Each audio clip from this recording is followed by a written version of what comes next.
Hey there, SCP fans. My name is Grigori Karpin, and this is Simply Creative People, the show about SCP creatives, be they authors, artists, or off-site content creators like YouTube and TikTok. We're focused on bridging the gap between various fans and serving as an introduction to different concepts and stories on the wiki. So, many welcomes to all, and let's get started. Alright, welcome to episode 12, 11? Now we're in that podcast thing where I don't even know what number. Welcome to 11. an episode. We're on 11, I believe. Welcome to an episode, Simply Creative People, as the introducer said. And I'm Grigori Karpin, joined by my lovely co-host and my other person. Jackal. Harry Blanks. That's right. About to make you. Has been replaced. You've been replaced, Harry. You come on our podcast and you wreck my joke, so I'm going to have to do it again. And now we're being funny about it, so we're going to have to keep it in the recording. So now everybody shut up, and I'm going to do my joke, okay? I always do a joke. That's how we start this. You're making me uncomfortable in my own house. Harry Blank's about to make you his bitch. Suck it down.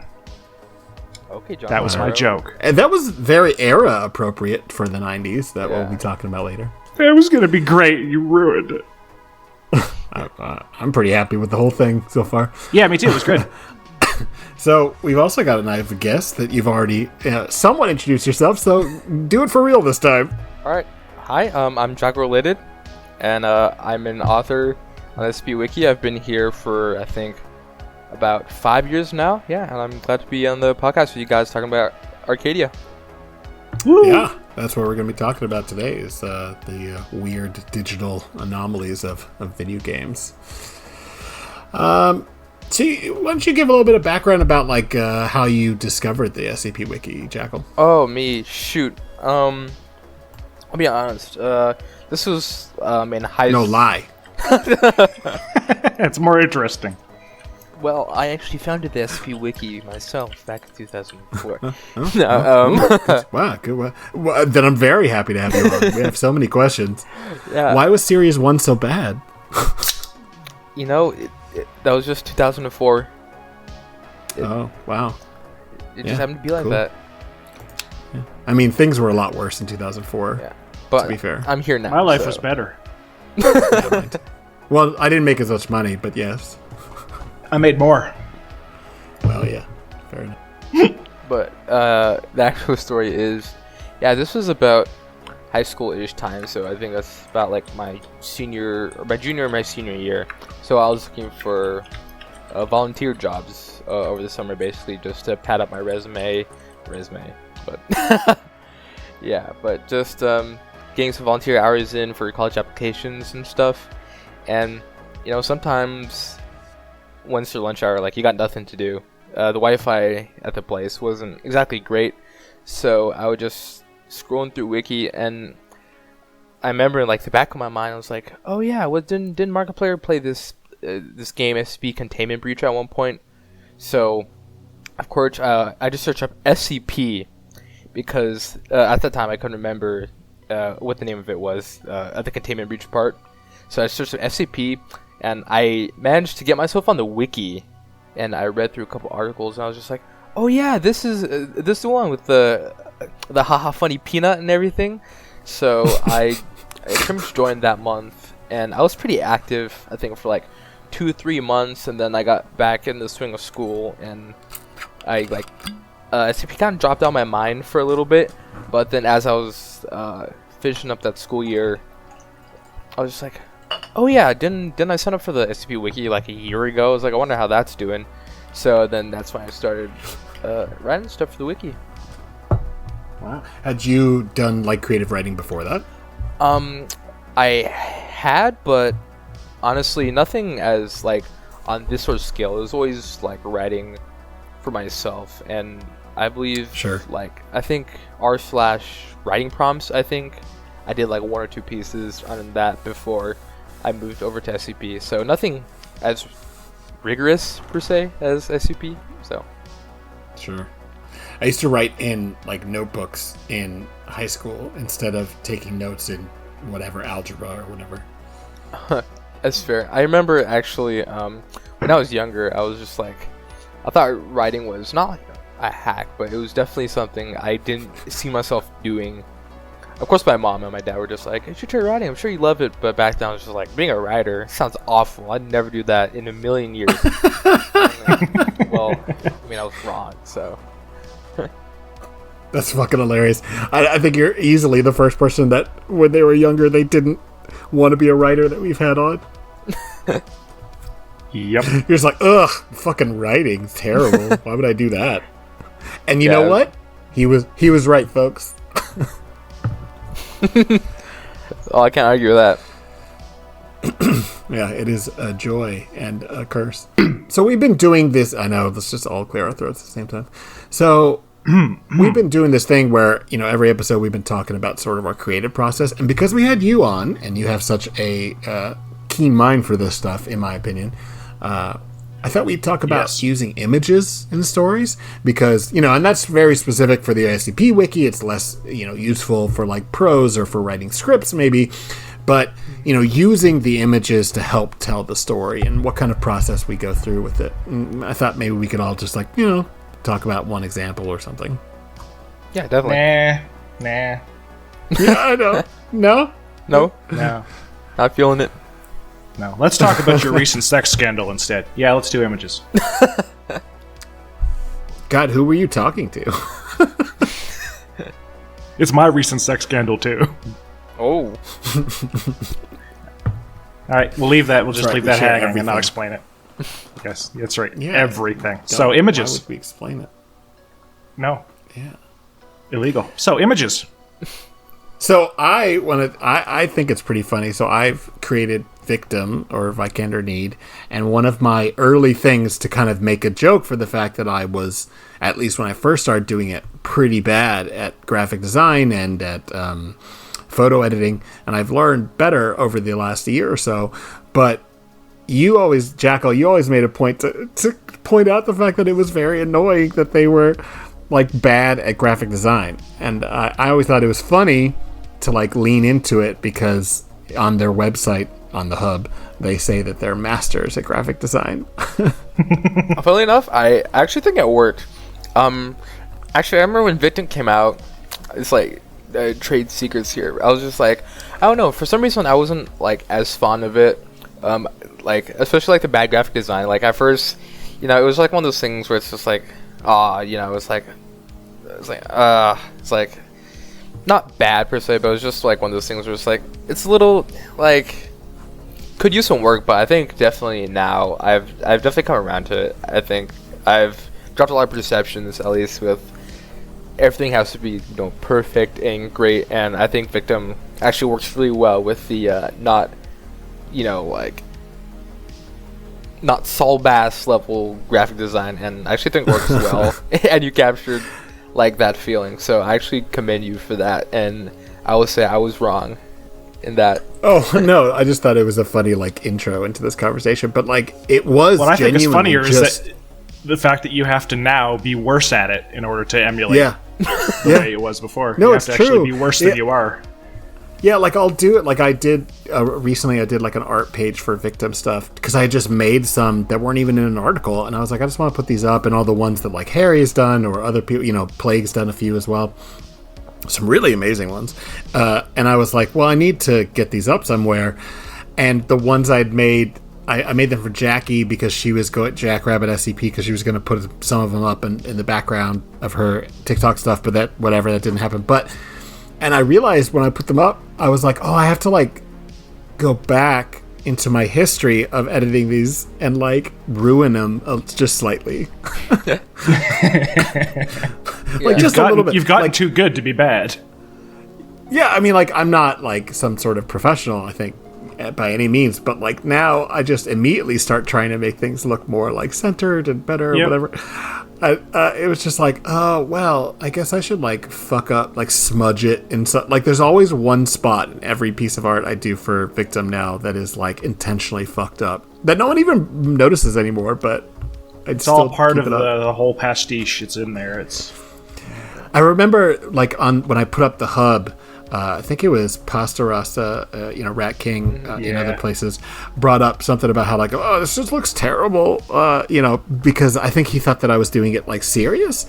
And then somebody else came in and goes, like, no, I think that's the point. Like, it's meant to look like some shitty flyer. And I was like, yeah, it's meant to look like you could find it in, like, a student union or something. Like, something somebody threw together in 5 seconds.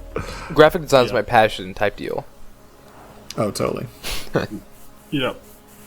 And I mean, for Wrecking and for yourself, that would totally make sense because that's like your big focus, So, but I always thought that was funny that it was like a consistent thing that I had to talk about. And it was really just because I knew I'm never going to make this stuff look like a professional would. And I just had to like lean into it. And it was just one more of the weird aspects of Victim that they're like very proud of the stuff they do, but it always kind of looks a little fucked up.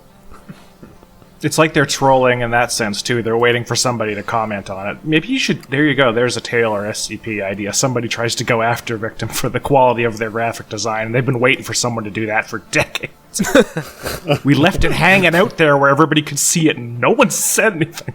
No, I mean, that would imply that Victim is canonically, like, trolling people. I've never said that.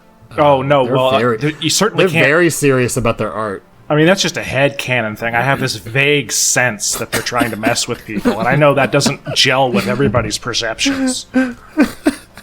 Like, people are always... We'll jump off this in a second. But people are always trying to, like, nail me down on details with Victim, and it's always just, like, the most fun to be like, I don't know. What do you think? Like, especially about their politics, because... very clearly there's a lot of political messaging to Victim stuff. But, like, the only thing I'll clearly state is that their only philosophy is that hierarchical power structures can go fuck themselves. Right. Yeah. Because, they're communist. Nah, not really. They're still making money. Somehow. They're a corporation. Maybe. All right, but that's not important. So you said your graphic design is like a passion for you, and especially for this subject, I think it's a really good thing to talk about because you did some really amazing stuff for the Arcadia logos. Big time. Do you want to maybe talk about like your thought process about when you're thinking about like making either logos or other things for articles, at least from a visual perspective? Yeah, sure. Well, I mean, pretty much. I mean, I'll just start right now. I do what a lot of artists do, and I steal, not like plagiarism per se, but I definitely go up and look at, it's like, Google like 90s video game logos, or for example, I definitely, I remember for 5360, for that Japanese shipping corporation, I was just like old Japanese, like other family symbols, I think they're like Mon, I believe, and yeah, but definitely it's sort of like just emulating the style of just specific things. Like I remember way back in 2018 or 2019 for I can't remember the name of the GOI, Anso back then. That GOI, I was like a part in creating, because I definitely was one of the people behind it. Of course, it didn't pan out, but I remember searching up like the old 60s BBC logos, and like that sans serif, bold, italicized, like BBC. So yeah, I definitely, it was the Weekly Expose, I believe, is like the iteration of it now. It's just like a draft I've had in my sandbox forever that I haven't touched. That I might get to someday. But yeah, definitely. I'd say, yeah, most of my stuff is just searching things up and emulating them. And I think by now I've kind of like learned how to kind of get like a retro feel to things, just like off the sheer amount of stuff I've done. Yeah. And I definitely have a lot of like fonts off the top of my head. Like for 80s, ITC Serif Gothic Bold, like that's a great one. You see it everywhere. It was in the original Star Wars posters. I believe Clive Ernest uses it all the time in his books. And since they're especially retro feeling, everyone, it's a weird thing I've noticed. You definitely pick up feelings from fonts, but not a lot of people recognize that. Like there are fonts where you'll see it and go like, oh hey, like that's a very like a disco 70s font. but if you have like cohesive styles of font together, it really can give you like the sense of what era this took place in without even having to like specify like a certain year. Oh, totally. And I mean, even with this podcast, you've helped a little bit, because when I was doing the logos originally, you recommended different fonts to use. Oh yeah, so yeah. You definitely got an eye for that. Yeah, definitely. I remember. I think it was like I can't remember. I've an awful memory, but That's me fine. too. Don't worry about it. yeah, I remember. I think I was looking at like the font. It was like very. I'll be real. It was a stencil beforehand. Yeah, yeah. Very like 1940s, like military-esque. stencil. Yeah, and you recommended titanium. Well, you mocked one up, and then I was like, well, tell me what the font was so I could kind of play with it. But yeah, it looks much better. Yeah, because it's got because the vibe of the image is very avant-garde, or that's not the right word. It's got like a hazy bar look to it, if it's the image I'm thinking What's of. the thing that BioShock did? What's that? Art Deco. Style? yeah. Art Deco, thank you. That's Yeah. what I was Architectural historian. It's actually called the modern. Art Deco is a Jesus anachronism. Yeah, but actually, speaking of Art Deco, yeah, I was. Well, wait till you start talking about law stuff next time. I got your number, buddy. Yeah. Don't. Actually, speaking of about that, I remember looking at it, and yeah, it definitely had like. I don't know if I could place it, but I remember my first thought was like, oh, this is like some CD bar in like let's say the 40s, like a noir or even like an Art Deco look to it. And I remember thinking like, don't get me wrong, I love stencil, but like stencil fonts only work in two places, and one of them is Mission Impossible movies, and this was not that. So This is totally that. How fucking dare you? We are both Tom Cruise. Thank you very much. yeah, so Well, I'm Tom Cruise. He's John Voight. I'm Simon Pegg. So, sorry. Yeah, but definitely, I was just like, yeah, it's like I feel like so I go up on like Defont. I know it's such like an ancient site, and I don't know if anyone even uses Defont as much anymore. But yeah, I like going on Defont and making sure I hit the like the GNU, like the free domain ones, so I don't accidentally download like Sure. a share or donationware, and get Yeah, it's the same for hit looking with for that. images. You look for images, you're like, oh Christ, it's so annoying when you see something come up, but it's non-commercial or non-derivative, and you can't use it. Oh yeah, for sure. It's so upsetting. It sucks when it's really good, so I try my best to like get those out of the way, so I don't like agonize. Don't want to see it. For years. I'm just like, if I could only have used this image. But I just went through a couple of fonts, and like I showed a couple to you. I like the blue. I'll be real. At first, I was pretty adamant on like that yellow orange to capture the Art Deco, but I think the blue clashes really well, actually. Yeah, I mean, I definitely wanted it to like pop versus the background, Yeah. because the background is such a sepia tone. Yeah, sort of it's looking very thing. warm. So. But speaking of what you were just saying about like finding the images first, I mean, I don't know how many times I've done that where I've had like a vague idea of an article. I've got a very simple core concept, but it's all going to depend on like what cool images I find and whether or not I can use them. And then I start seriously writing them. I really don't. I just worked with something on Harry, which we're not going to talk about because it's not out yet, or it will be out by the time this is out. But No, well, we don't. Well, yeah, it will be. Yeah, obviously. yeah, it will be. But that was entirely based on like images of like what can I find, because otherwise it doesn't matter what I write. I mean, in this subject, it needs to like be a very visually representative thing. And I know there are people that don't necessarily put images in there, but like I don't think there's any SCPs that I haven't put an image on. Yeah, me Because either. there's always something you could put. Yeah, same. Actually, I believe I have one, but it was just like a quick, short, like haha funny reference article, and Oh, sure. it was just one of those ones where like one of the rare instances where it's like I don't think an image is going to add that much value to it, because since it's inherently like a comedic callback article, you have to find something that like it looks funny, it's appealing, and actually makes sense with the article, which I think finding images for comedy articles is the hardest, because Sure. it has to be a funny image and or it has to be relevant, and just it's always easy to find one but not both, which I find is pretty hard. So that's why you should just write absurdist comedy, because then the images can look totally normal and then the words are absurd, and that works great. Just go total data. Yeah. I mean, that's the only comedy I really understand. I occasionally key into like some witty dialogue, but it doesn't happen that often. Only Most nonsense. of the time it's usually nonsense. Only nonsense makes sense to Grigori. Yeah. fair. Well, Harry, you taught me how to do photo editing. You got any thoughts on this? Yeah, I've been doing not consistently the entire time, because I'd have to be better at it by now if I had, but I've been doing photo editing in Photoshop for longer than most of the people who write for the SCP Wiki have been alive, because I started doing it in high school, and I'm older than most of these people. But you too? School one? Yeah.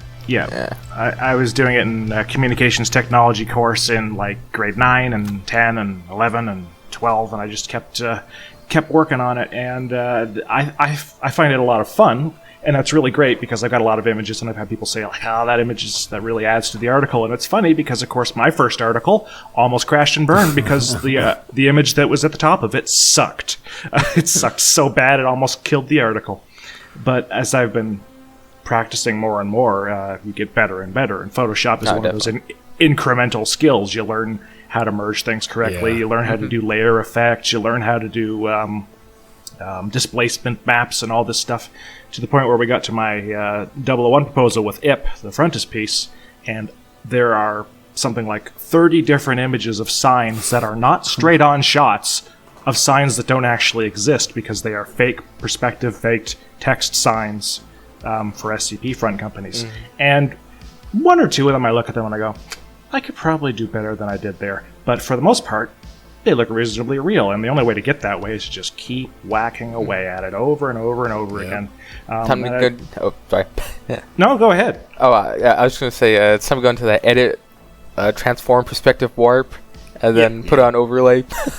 Yep, that was about half the images in the frontispiece were done that way. I just laboriously removed the text from whatever the sign originally was, and then just did a perspective and an overlay, and boom, there's real. What's hilarious is how that's actually the harder part, is like making sure that the background you're going to put the new thing on is blank. Oh, by far. Yeah, like it's so funny because like before I learned that from Harry, it was always like, how do you do this? And then like slowly but surely realizing, I can just mimic this same texture here, and grab it from here and paste it and grab it from here. Clone tool, patch tool, those are your best. Those are so good when it comes to removing backgrounds, all of those things. Absolutely. Yeah, the ridiculous shit that I've gotten done, like in a recent Pairwatch article, I wanted to put an image of this like bunker, but it had all this pavement in front of it and this tiny section of grass, and this was supposed to be a bunker like in the mountains, like abandoned, and I was like, they're not gonna have a paved road in front of it, like it just needs to be like wild grass. Okay, I'm gonna turn this tiny segment of grass into an entire thing in front of it so it just looks wild. It's hilarious how well you can make that work when you figure out how to do it. It's ridiculous. Yeah, I mean, I did an article, I can't remember the number, 58 something or other, 5883. Meanwhile in Australia, that's not what it's called. That's the name of a tale that I'd already used ahead of time, even though it was perfect name for the article. I can't remember what I actually called it.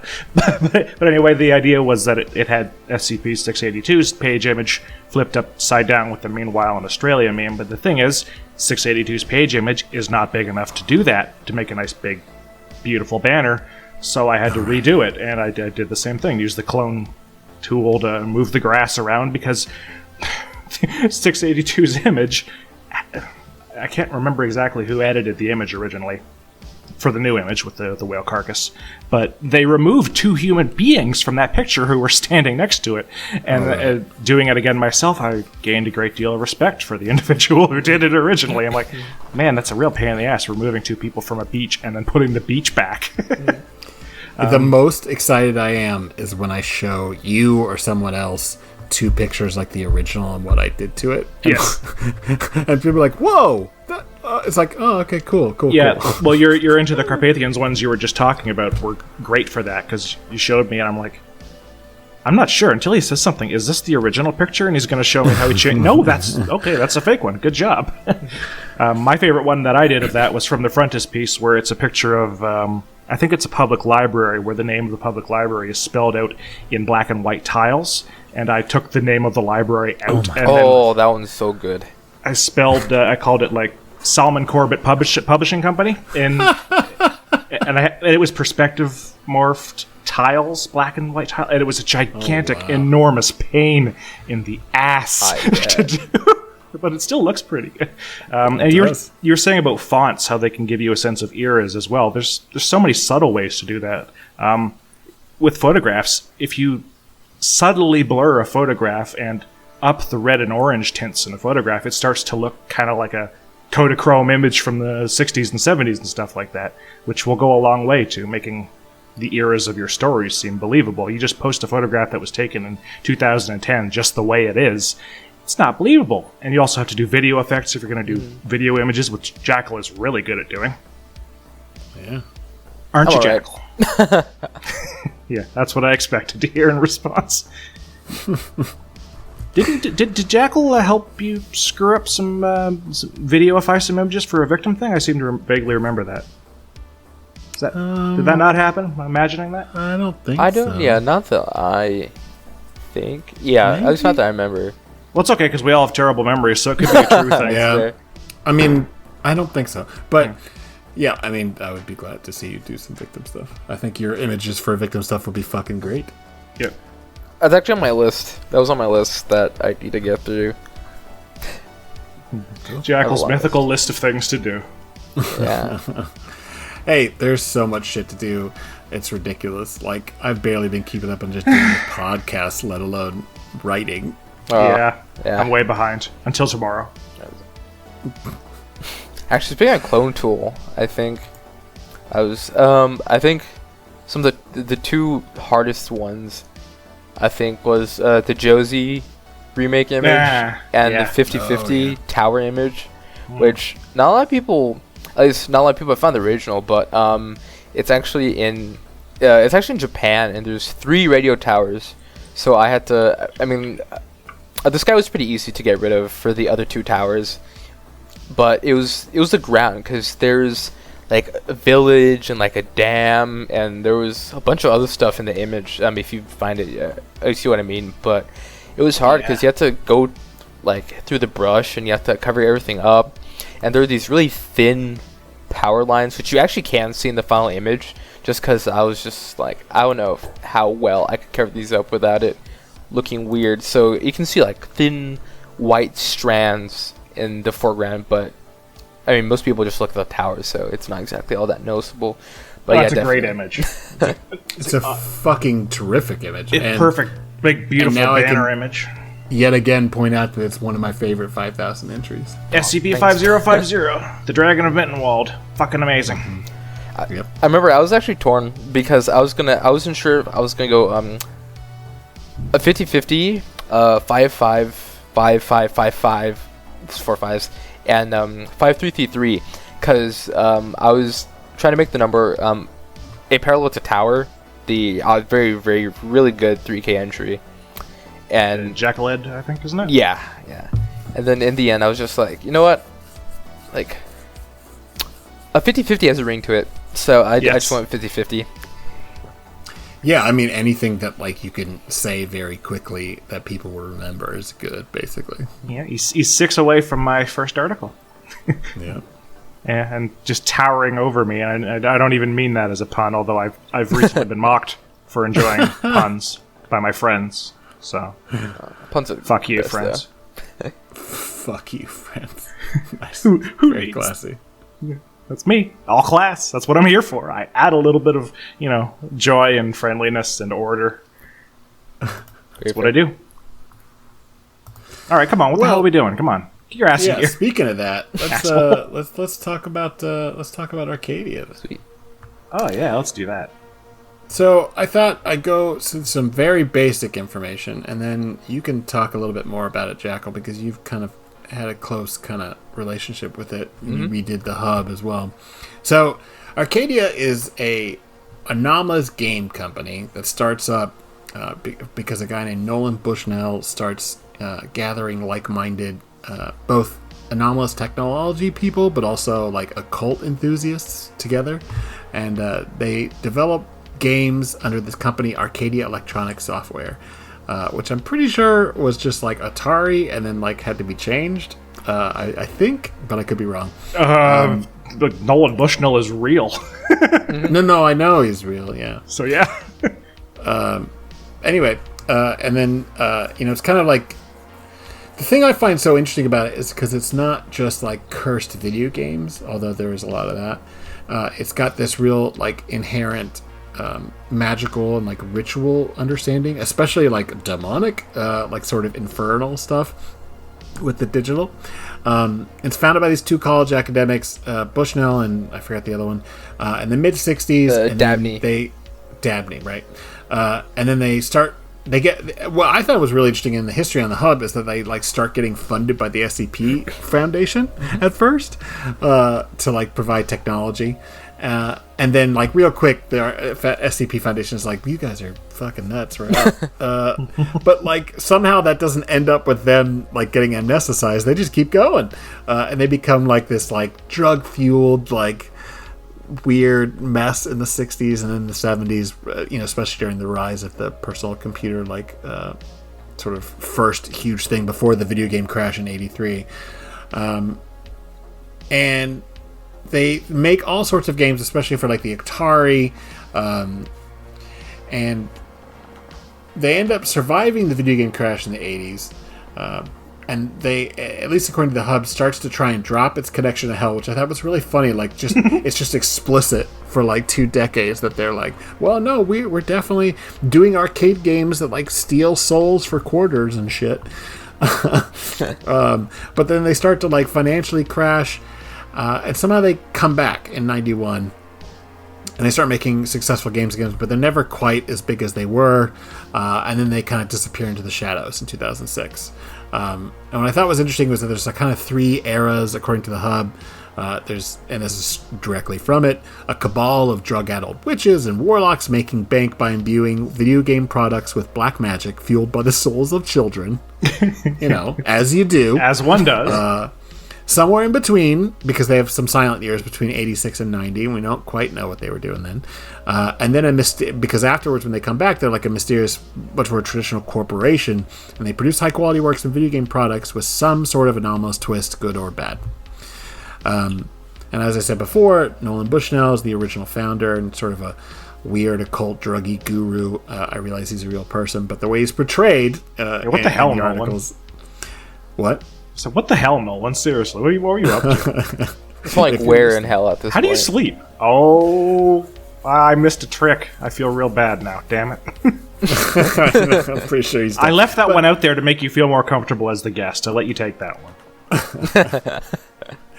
What's fun about him, though, in the articles, and probably is a smart thing given it's a real person, is that he doesn't really show up in a lot of articles. It's always kind of in the background, which, I realized was probably done because they wanted to avoid, the original founders wanted to avoid using this real person too much. But what it ends up setting up is this, like, very phantom-like, shadowy figure who's kind of always in the background, which is fun. And then something that I was reading about it, but Jackal, you could talk about it. It's like the Arcadia effect. Like it always, every time you use Arcadia, it comes up purple in all the articles. What's that about? It just kind of does that, actually. Like, there's not really like a reason. It's just like it looks cool. Yeah. So whenever it's written in documentation, for example, it's always in purple text. Yeah, like even if it's in the files, but like it's not like in the Foundation's thing. Files, even It's not like it doesn't mean anything. It's just like a fun thing. At least originally, I never got around to like specifying what it did, but there's always just like the implication that Arcadia did something at some point, whether it be a deal with some demon or whether they had leftover occult magic and they just figured, hey, why don't we make everything purple To pop out. That's a druggies idea for sure.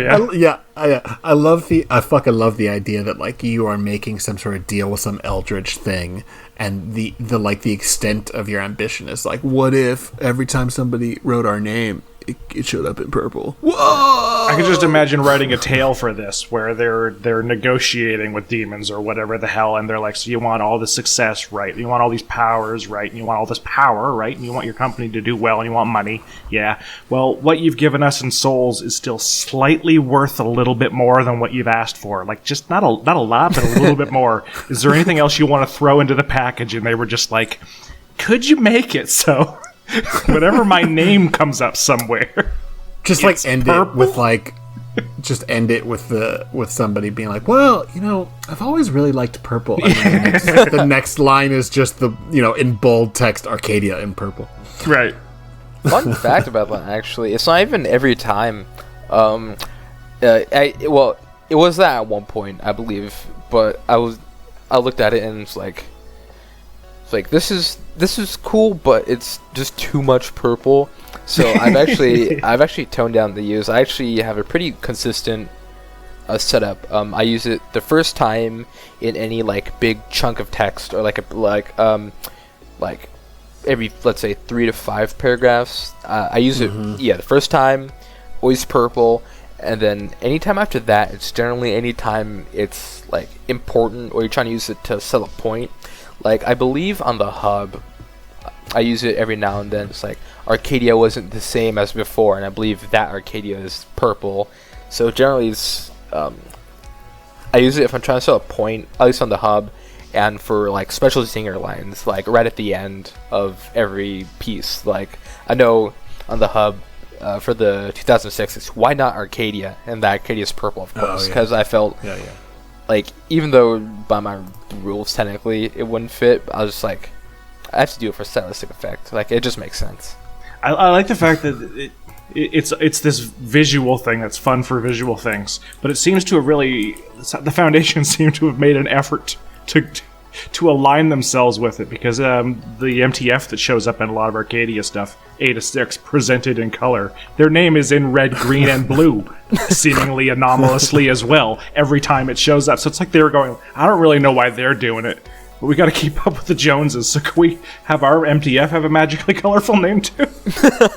I love how stuff like that starts on the wiki, because it's mostly a text art form, and so anything that we can do to make things like pop a little bit, and then like it starts getting read into like the actual like lore of the universe. Yes. I think that's pretty fucking cool. Yes, it's like they didn't really have the ability to do all this crazy CSS theming code stuff back then, but what you could do was you could put some wiki.span text in there with red, green, and blue colors. You can do that. It was only 2 years ago. Yeah, well, I've been looking at a lot of the stuff from Series 3 and 4 and 5 and 6, and the theme creep that you see over the last few years is absolutely phenomenal. You can even see it looking at the K-Cons. Until 4K, there's very, very, very little, and then suddenly... I remember it took like some fucking talented people that started introducing more and more into the lexicon, I guess.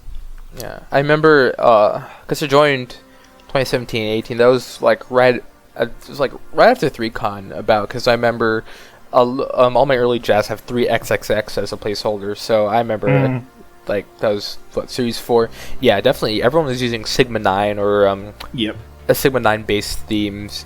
And I remember for one point, I was just like, I really want to make my own theme. So I made I have 3 or 4 different Sigma 9 themes that are honestly never going to see the light of day because they're not all that useful. But I remember one of them was like an alternate FBI theme that was actually on the site for a while. It was, I think I've seen that one. Yeah, it used to be on One FBI, or One My FBI, was it the format? The UAU formats for a while, and then because I got rid of the what is it called? The translation module for the interwiki. So what happened there is it didn't fit with the colors, so I was just like, I'll just get rid of it. And then later, staff they were really cracking down on people. No kidding, yeah. Yeah, You just imagine coming down on you like the wrath of international god. yeah. They're cracked down. It's like, hey, this is against CSS policy. We're going through all the articles or all the themes, and it's like, your theme doesn't have this. And back then, there wasn't like an easy, or I'm just gonna put like a known way to style it, because this was like the CSS dark ages where everyone was copying the same like base code. So everyone had like bloat code. Enough bloat code to make like 3 extra themes. So, but yeah, I remember. I was just like, look, this looks like ugly on it. Like, is there some way we can reach an agreement? They're just like, no, like you either put it on or you put it off. And I remember I was throwing a hissy fit at that point, because I was just like, I put all this work in, and like, it was just like they have the audacity to tell me to put this back in, but like, I was just taking it more personal than I did, because was it like 3-4 years ago? Definitely, like, I wasn't as laxing as I am now. So definitely, I was just like I kind of took it as a friend. So I was just like, okay, then I'll just get rid of the theme. So I got rid of the theme. But yeah. Well, I think we all know that like the older we get, the more it's like, oh, fuck it, who cares? Like, yeah. Like, I'm not gonna get in a fucking fight about this. Fuck it. Yeah, and like, honestly, it's like one of the most minor things. It's like an inter-wiki module. No one translates my stuff anyway, so I mean, I don't have to worry about it. Yeah. Well, I mean, you could be like Harry and I and have people translate the stuff, but then download it. It'd be great. Oh, now he's putting in things we'll have to cut. Nope, I ain't cutting it. Fuck it. Anyway. I didn't say anything in this part of the conversation. So if this comes up in staff chat, you're being spurious. I didn't say anything. I didn't say anything inappropriate. We're good. Yeah. Anyway. Nobody listens to this anyway. That's true. It's not true. When we were talking before we were on, Jackal, you mentioned something about how that there was kind of a lore swap with Arcadia. Yeah. This was, I think, late 2019-ish, because I definitely remember it was like right. It was my freshman year, because I'm junior now in college, but it was right about when COVID had just hit, because they told all of us, it's like, hey, you have until Thursday to pack up and go, else you're staying here and you can't leave from our college. So everyone was like panicking. Basically, it's like, right, we have 3 days to get out of here, else we're gonna get charged $4,000 and be stuck up here with like no food because the campus isn't open. So yeah, everyone's panicking. So this is maybe like a month or 2 later. Like, it's calmed down a little bit, but definitely it was still like right as COVID was hitting. And yeah, staff was just like, hey, we've got to talk to you. So I remember, I think at first I was just like, oh dang, it's like, did I do something? Am I in trouble now? But yeah, at the basically the whole gist of it is like, hey, it's like, hey guys, are using the Arcadia name, and like, although like you could argue it's fair use, as in like, because we have many Disney or otherwise, just mentions here and there of like actual real life organizations, and they'll fall under fair use. But Atari has been very trigger happy on lawsuits, especially since they got taken over by Infogrames, that French company, back I think in what was like the early thousands. Yeah, but since they don't make games anymore, they're just riding off of that nostalgia high from the 80s, which I'm surprised it's still working for them. But yeah, they're definitely very lawsuit happy. So they're just like, hey, we'd love it if you guys could just like get rid of the Atari name, just so we don't get like a fat suit and we all have to like panic and figure out, because we don't have like a law team or anything. So yeah, and around that time, it was just like, okay, it was like, oh, we can drop it, but it was just like we have a chance to basically like refit and just do essentially almost whatever we wanted with Arcadia now, because it's like, hey, now there's no direct ties to like Atari. We could do this, we can do that, And so I was at this point I was like kind of in the Arcadia like club, quote unquote, to say.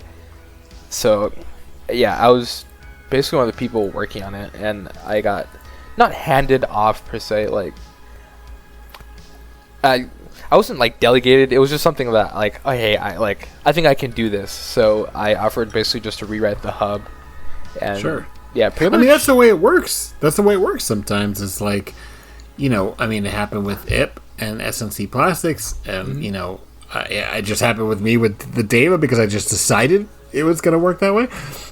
I mean, sometimes, you know, things just happen where you end up like, oh, well, this is just kind of my thing now. Yeah. Yeah, definitely.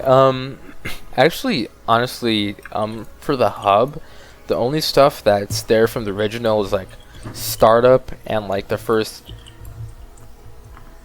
part of emergence, and actually no, sorry, startup, emergence, and like the first part of household is like the original Arcadia lore per se, and then pretty much everything after is my like not brainchild. I mean, it technically is because I wrote it. Pretty much. Yeah. Yep. Well, it's really good. You know, and you know, I mean, I think that's when it really gets interesting. I mean, it's cool to see where it starts up and the origins of it, but I think it's when it's in that period of household and then Renaissance that like I think is probably the most interesting. At least the stuff that I relate to, because I understand the references. Talking about somebody making computer games in the 60s, I go, what? There were computers? Yeah, it was definitely... what happened, actually, is... at first, Arcadia was going to be like... it was still like a Bushnell-controlled... It's basically just like an Atari substitute, but I'll be honest, I was born in post-2000, so I know... probably next to Jack about this, like the Spectrum and all the Commodore 64. Like that's like what 30 years prior to me even like being here, so I knew nothing about it. And of course like 20. Yeah. Yeah, but I definitely wanted to write Arcadia, and it's just basically I just try to make it more open for general media for Arcadia, because like Atari's not the only company that was making games back then. There's definitely tons of other like tiny games that, you know, never really got all that. It never got recognized per se. So yeah, and I was tired of Bushnell. Essentially, it's like there's only so much you can do with a real person that exists before it starts becoming like yeah, like a Wikipedia page, and like it starts becoming boring. So that's when I got rid of Bushnell, put in Dan Wolf Dunn, basically as like this new sort of open-ended characters, like, you know, just take him and run. And then he kind of is fun because he's got the whole like 80s businessman vibe. Definitely, yeah. Greed is good. And then the 1985 Special Purple Arcadia rebranding, I wanted to tie in that Arcadia Purple, because I felt, I'll be honest, I would feel so remiss if I didn't somehow make a cool Arcadia logo. Actually, how that came about, I'll be honest, I was going through Photoshop, and I was just scrolling through like all the CC fonts I have downloaded, and I actually stumbled on that one. I was just like, oh, this looks great. It's like, it does. I got this has to be one of the logos. So I swapped it from red to purple, and oh, sorry, yeah. No, it looks like the fucking platonic ideal for like an 80s arcade font. It looks like what I want to see over the door before I walk into a place that's gonna let me play Pac-Man. Definitely. Yeah, I was trying to give it a look, and then I'm a fan of like, I like supernatural horror. It's fun. I think my ideal genre, if I were ever to like drop the wiki, I mean, I hope I'm like not like 70 and still writing on the wiki, but yeah, but like eventually if I were to get into a genre, I've kind of like angled myself into kind of like cyberpunk horror, cyberpunk supernatural horror. Sure. Because I always really like that, like there's a juxtaposition there between like this advanced dystopian technology, but we've still got like demons and all this religious iconography and everything.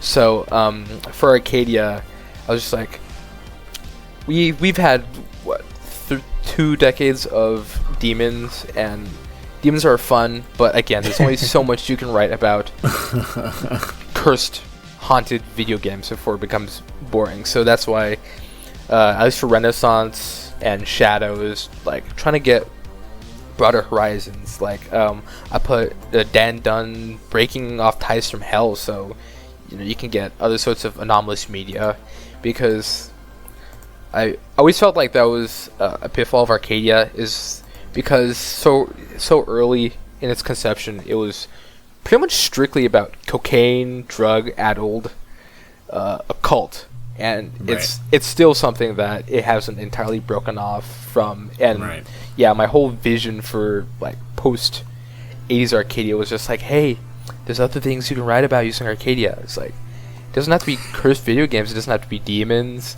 Corpse Club, which is a draft I have been working on, quote unquote working on, but it's a draft I've had in the works for like 3 years at this point, and it was about a movie they tried making in 1985. Nice. I believe, I can't remember, I think Lord Stonefish, or I don't remember who, but someone just dropped an art exchange tale, and it talks about like anomalous cinema, and Corpse Club is like one of the big paragraphs, and I bet like 2 years from now, if Corpse Club isn't on the wiki, people can be like, what's Corpse Club, but what's this person referencing? It's like, what the heck? But yeah, I've always been working on just articles to get Arcadia out of that video game lurch per se. Sure. And I mean, even if it was just reliant on video games, as long as you like pulling it away from the infernal stuff, pulling it away from like the hell stuff is smart, because like you can't, as much as that stuff is fun, it really fits that early time period. You don't really see a lot of horror movies now that are just like straight up the devil or devil worshippers or whatever. And when you do, it's like a retro thing.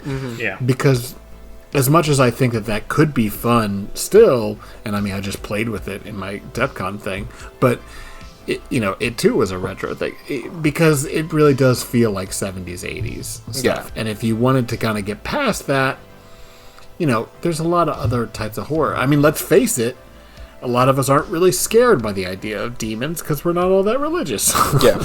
Yep. In fact, when you talk about demons, my interest just immediately goes, oh, cool.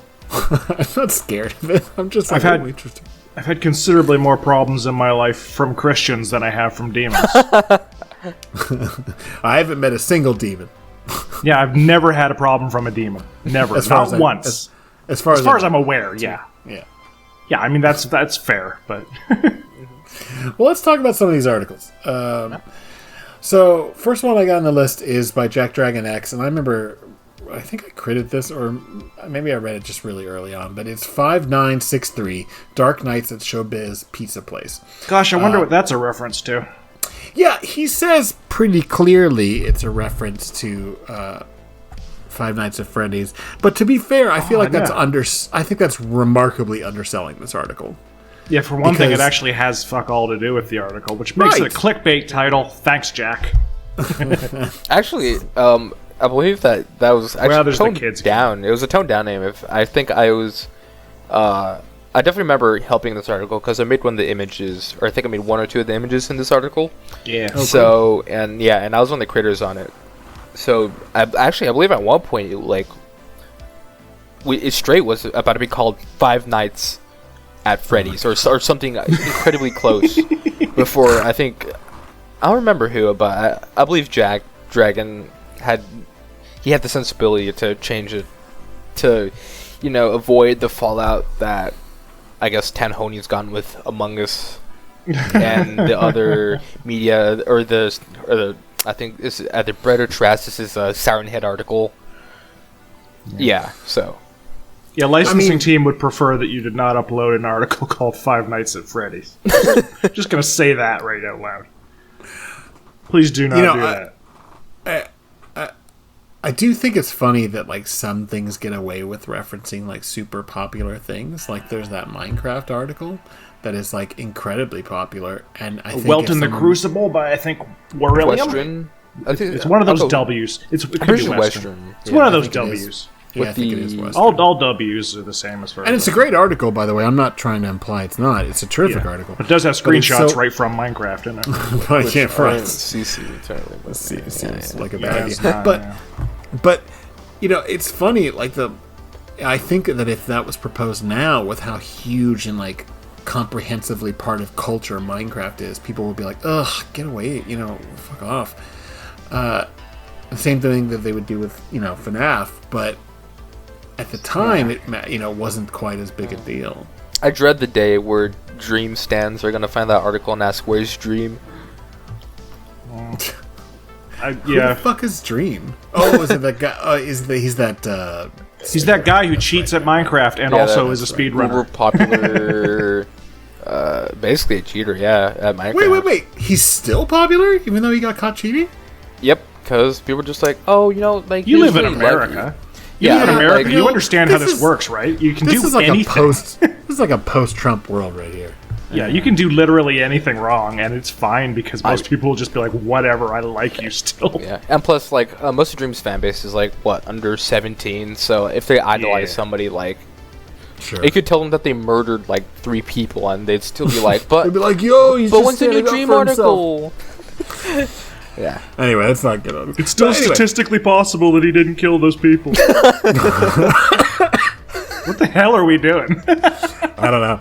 Anyway, so I've been drinking, which is why we're all over the place. So, good. SCP-5963, we've already talked a little bit about. So it refers to a series of anomalous events that manifested within a currently abandoned Showbiz pizza place. And I think it's really funny because there's a footnote that says, and it was the location was eventually taken over by Chuck E. Cheese.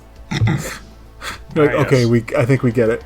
But there's 6 arcade cabinets. Say that 6 times. Arcade cabinets, yeah. It's actually technically a stealth reference, in fact, with the Chuck E. Cheese, if people have picked up on that.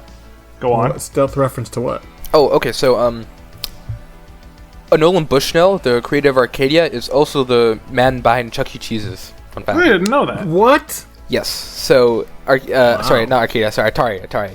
Yeah, he created Atari. He also created Chuck E. Cheese's. So basically, that's fucking hilarious. The stealth implication there is it's just Nolan Bushnell, taking his property back. I don't know if it's that is fucking hilarious, especially because the manager is like, interviewed and like asked, "Well, do you know Nolan?" Yeah, I worked with him once. Oh, you talked to him much? No. Yeah, it makes sense. That's interesting. That's really cool, actually. Anyway, so there's these 6 arcade cabinets designated -1 collectively, but they have like alpha through whatever, A through F. And the manager purchased the arcade cabinets directly from Arcadia. He used to work there, which is how he knew Nolan Bushnell. There's a newspaper report in the very beginning, which is pretty great, which is kind of creepy, reporting about these children going missing while at the Showbiz pizza place, and the cops suspect the manager of being guilty of it, but they don't have any proof. And it becomes clear that it's the like anomalous arcade cabinets, and they've like absorbed the souls or personalities of the kids. And there's like this like a summary of it that this was maybe like an early attempt to like get around the fact that they couldn't figure out how to do real AI, so they were just gonna put kids' souls into it. Just so you can make a better video game. Yep. It's like, I mean, like, I know it's supposed to be like haunting, but I just think it's funny. So, it's like, why train AI when you can just have kids' brains do it for you? Right? And you're gonna spend all that time and money developing, complex artificial intelligence when you could just like suck the soul out of a kid. What's the problem? Fuel for the fire. But there's actually a really good, like, effective, like, attempt at an interview with one of these, like, entities, which is, a kid, like, kind of express. I read it as, like, semi-comedic because it's kind of a ridiculous in context, but it actually was pretty effective, I thought. Yeah. So which of the images did you make for it? The one that's not the asteroids cabinet. So basically the other image, the active on-screen one with, I think it's Missile Command. Yeah, it's the kid with the kid's face. Yep, which I actually had to remake because I had a CC image of a Missile Command, but since it's an image, and I think it was kind of blurry, and so basically what I did is I basically all the pixel art for the Missile Command it's me having to go pixel by pixel and remaking all the cities and the mounds and the missiles, and it was arduous. It wasn't that fun. No, that doesn't sound fun at all. For an image that's 200 pixels wide on the screen, too. Jesus. Yeah. And the score, I actually had this guide I had bookmarked, but I can't find the page now, which makes me sad. It was just talking about how, I believe NES and just aspect ratios, because CRTs, you guys are aware how it's not like a pixel perfect thing. Like on HGTV, it's like, oh, pixel is pixel, but CRT, it kind of blows it up to like this amorphous, slightly bigger than pixel, but not a pixel. Yeah, so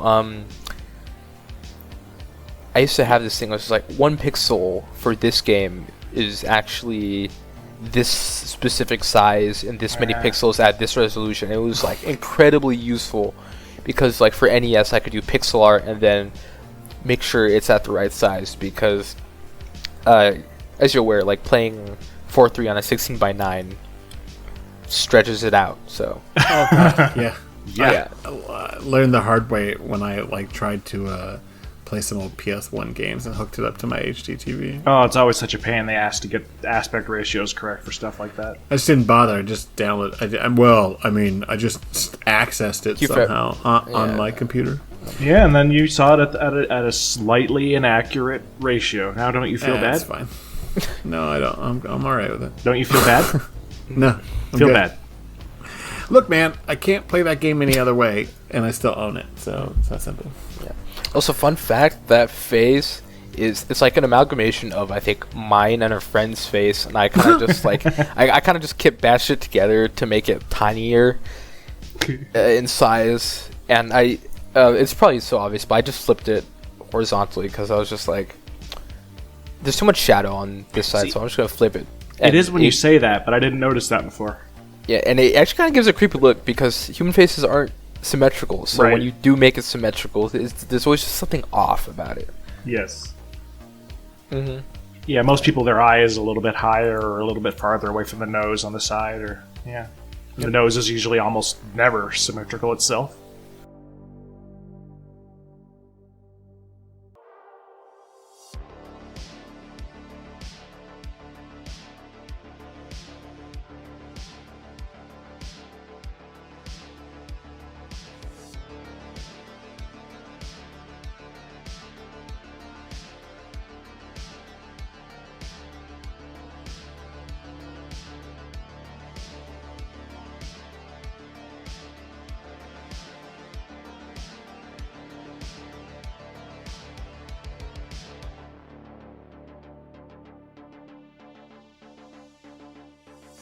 Right, so we're back from a little break.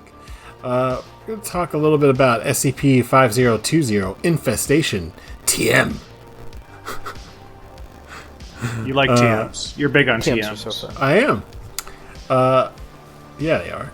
SCP-5020 is the collective designation for all Atari 2600 model CX2600 Heavy Sixer consoles distributed by Atari Inc.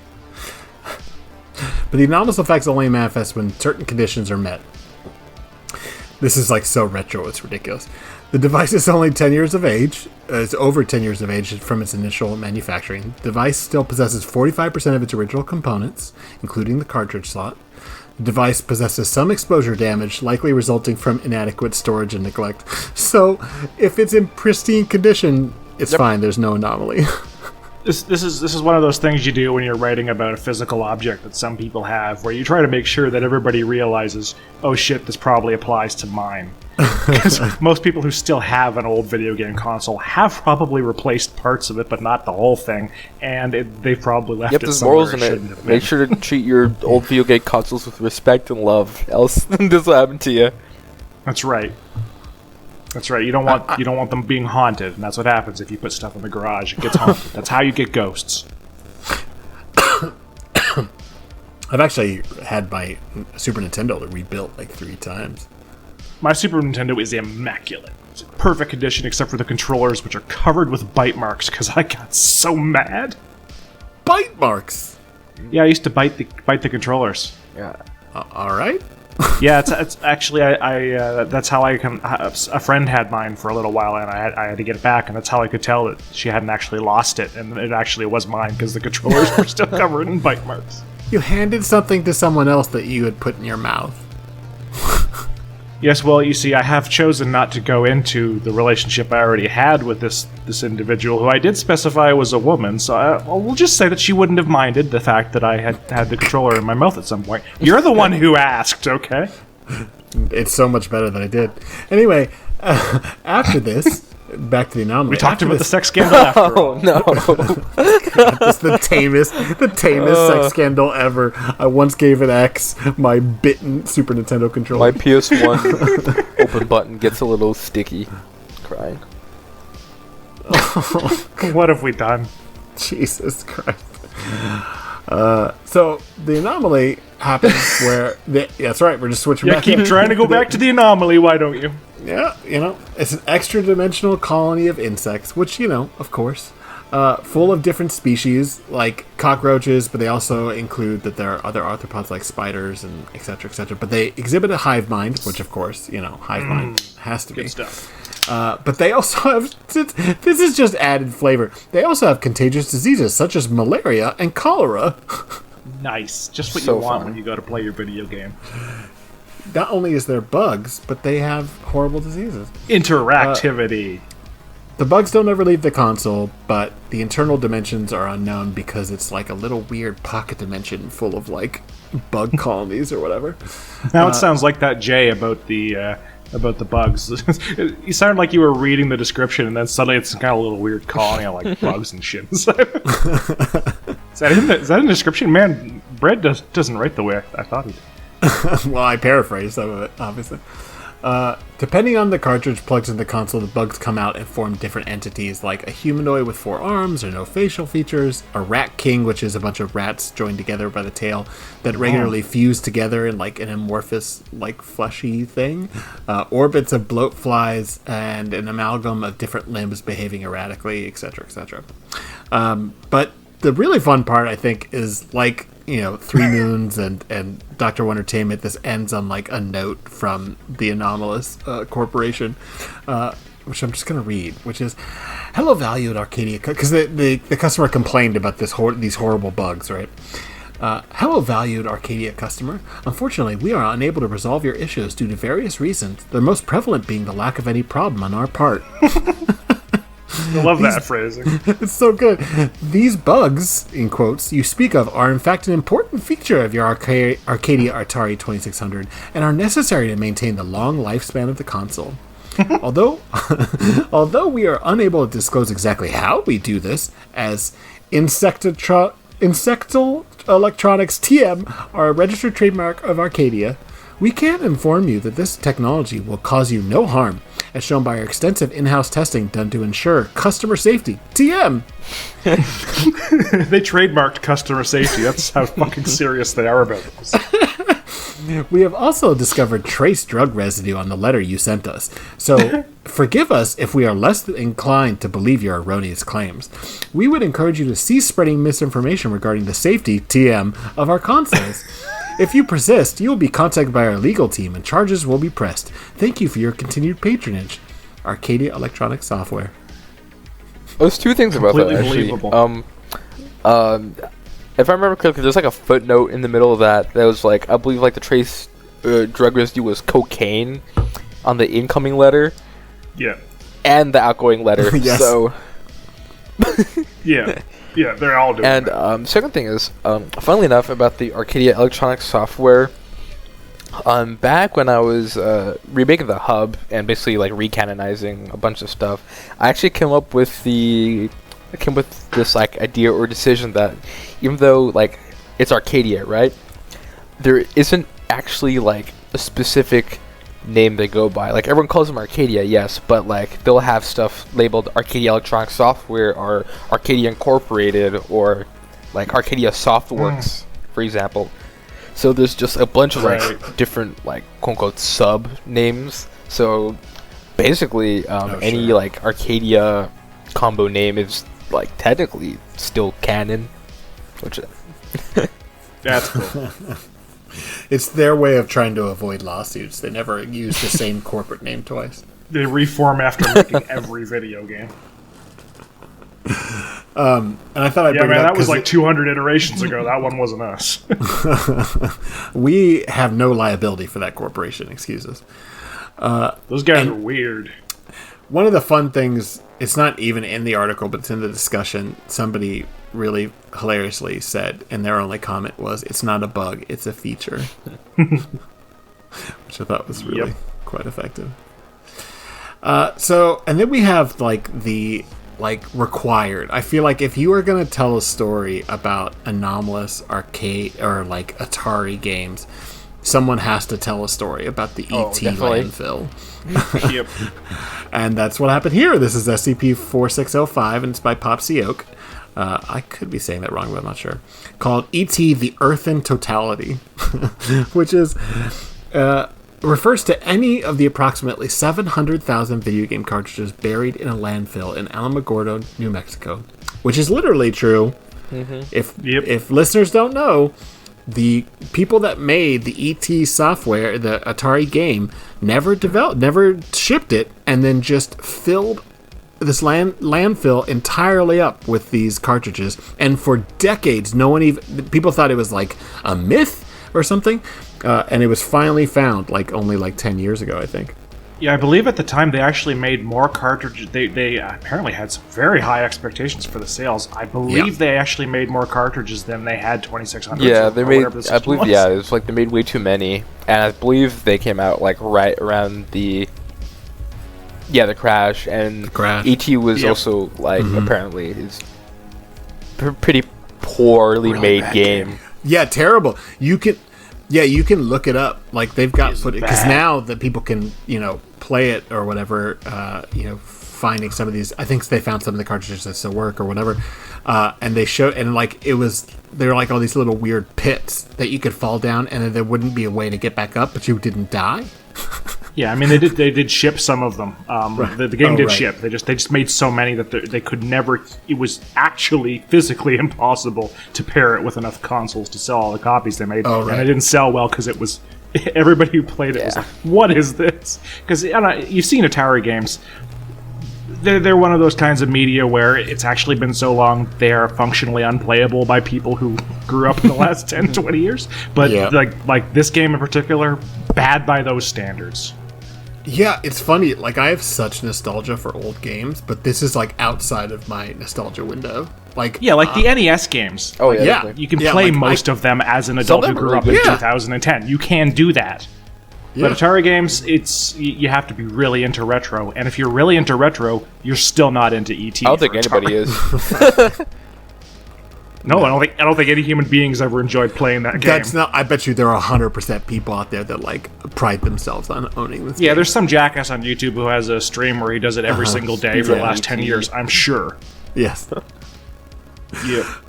So. Somehow, Angry Video Game Nerds probably got an episode. Why do I say probably? I'm just going to say he does. The cartridges develop. This is yet another hive mind consciousness because all of the cartridges that are buried under the ground have developed a personality together that calls itself Arcadia. Which is super original. And it's capable from a cartridge consciousness. Jeez. No, exactly. I'm not saying the article is the original. I'm saying that the hive. That's what I mean. What are you expecting from a cartridge consciousness? What do you expect? What level of creativity are you expecting from an entity made out of ET? It's also purple. Much better. It's also purple. Also purple. What I think is really funny is it says it's capable of broadcasting and receiving digital signals, but especially on social media. You're like, this technology didn't even exist back then, but all right. There's this really good interaction between a Foundation agent and the hive mind, where they're just basically talking nonsense. They're using text, which is really interesting because they can send text back and forth to it. And I'm just going to read one of it because it's actually kind of the best part of the article. But the hive mind says, "We were birthed in a roller rink, a place of true hormonal love. We were created from a deal in which the makers lied and the utilization of incorrect ingredients." just crazy. It's just a crazy thing. Yep. Nothing more fun than insane dialogue. Yeah, no kidding. But there is some implication that it's guarding against some horrible evil underneath the pit, but it's never quite revealed from the article itself. Let's see. So we've got another one from Ip, which I feel like every episode for a long time. He's pretty prolific, so. Everywhere. Yep. Yeah. The inescapable Ip. He's written a lot. SCP-5032 Panther Quest by Ip. Yep. There's a copyright symbol. Copyright. There is, but I don't know. Are you racist against copyright symbols? You can do the trademarks, but I'm not doing a copyright symbol. I mean, copyright symbol doesn't have the same ring as trademark. I would just say C. Copyright. TM, I just say C. Copyright. See? Just Panther Quest. C. It's the explanation of a series of anomalies related to the cancelled Atari Panther game console. Dash 1 is a development kit for the cancelled console, which allows for the writing, compilation, and execution of code compatible with this console, using code that only it could do, apparently. And you could use a special controller that you wore on your head, which is hilarious because he actually has a picture of somebody wearing a controller sort of like this. But the games coded for the console are able to be controlled using the mind. But prolonged use leads to headaches and disassociation. Just like the Virtual Boy. Just like playing Elden Ring. How much did you get paid? I didn't just that was an insult. Speaking of games, I can't tell. With FromSoft games, it's insulting them and complimenting them sound very similar. Yeah, I can say I hate them, but I buy every one of them and speaking of play games, them for endless hours. Raid Shadow Legend. Oh God! Yes, please sponsor us. Anyway, this controller creates a full body sensory illusion, including simulations of touch, smell, and taste. Oh, good. That's what you want. That's definitely what I want. And it's suggested that the brain is used for some part of the processing of these games because when you look at the screen when someone's playing the game, it's displayed in a first person, which is entirely impossible for the level of technology that the game is programmed on. But the game is called Panther Quest, Rage Against the Blank. It's a Mesoamerican word that I'm probably butchering. It was made for a console, but it's a fantasy game set in pre-Columbian Mesoamerican folklore mythology, and you're supposed to be hunting down and killing this ancient god. The main boss, which is the Blank, seems sentient and trapped within the game structure, and is talking to the researchers as they're testing it, but they can't figure out any way to talk back to it. So he's just talking to the void. And what's fun is that there's another one, a shadow sequel, which is weird because none of these games were ever released, but somehow they programmed a whole sequel, which is where they're going after the twin god, which I forget the name of right now. But the point is that when they find the god in the game, it's it's just moving erratically and doesn't really perform the way it should. And the guy who programmed it has gone on to have a full career in electronic arts and go to video game conferences, and throughout the decades they have this trailing line of dead people being attacked by some large jaguar entity. Because it's implied, though not clearly stated, that he traded places with this god, and every once in a while the god in man form decides it's time to come out and fuck somebody up. That's awesome. It's a good article. It's a great article. And then we have A Cosmic Cycle by Lilith Holly Masato. And I love this one too. It's really good. It's really good because it's one of the few that's told like entirely from within the not the foundation, but from within Arcadia. Somebody gets recruited to this cosmic, the cosmos, right? It's this new console they're developing, and it's just throughout the years, like going through the development process. It's a really good use of like different formats too, because it goes from all these different aspects, whether it's like written reports or like advertising material, which is really great looking, the early image they use, to like different like it looks like an interview log in an SCP, to different like letters and whatnot. It's got the whole epistolary novel thing going. Definitely. But you like it a lot. You talk about it. Who's you? Either one of you. You want to take this one, Harry? Guessed you. No, it's your turn, guessed you. I'll come in at the end. Yeah. I mean, I think I'm trying to remember. I believe this is like what, right around the Arcadia recanonizing. It was, yeah. But like I remember seeing it here and there. Actually, Grigori, I think I'm fairly sure you credited it actually. Yeah, hold on. I think you're credited in the discussion for... Yeah. Grigori Karl for critiquing leading me to change the article from an SCP to GUI format. Oh. Yeah. I think that was just an idea for him thing, though. I could be wrong. So you enabled it. Well, if I remember correctly, though it was like several years ago... I don't remember correctly anything that happened several years ago. I don't remember last week, but yeah, I mean, basically they were describing this whole like development process, and I think the whole idea was we were gonna like do it through an SCP, so that all these things would be like a series of like journals and like internal reports. And it was like, just make it. They wanted a picture of like a console edited actually, and I was gonna get around to it, but then I remember they were just like, actually, never mind. We decided to, not have the console image in there. Yeah. I really love it. The image that they have at the top is like excellent for the advertising material. It looks so good. That's a really good image. Yeah. Anyway, we'll include that in the show notes, but everyone should go and take a look at it because it feels real. It's got a great epistolary approach, and the weaving in and out of real people and things helps a lot with that, which is one of the things that, for legalistic better or worse, really helps with Arcadia. Is it gives it more feeling of being real. It's got Alan Alcorn in it, who created Pong, and he's in this. He's a major character. It's got Dan Dunn in it too. Actually, I think it was one of the first articles to actually like have done like as an active character, not just for reference. Yeah.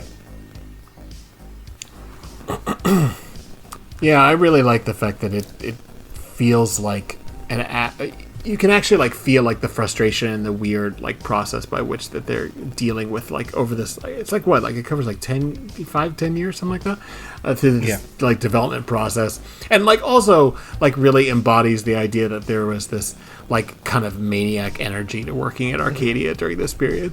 Definitely. Anyway, there's another one here that's written by... Who's this? Oh, no way. Blank. This was... Oh.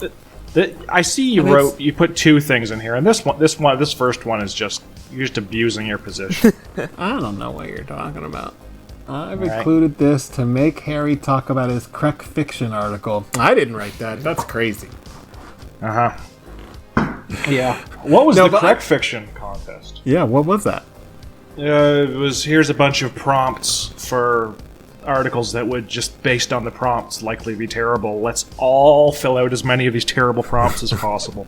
And the one that I picked was Danimals, because what they wanted me to do was to reference some horrible sexuality-themed thing that happened in the SCP that! I remember that. I was around for that.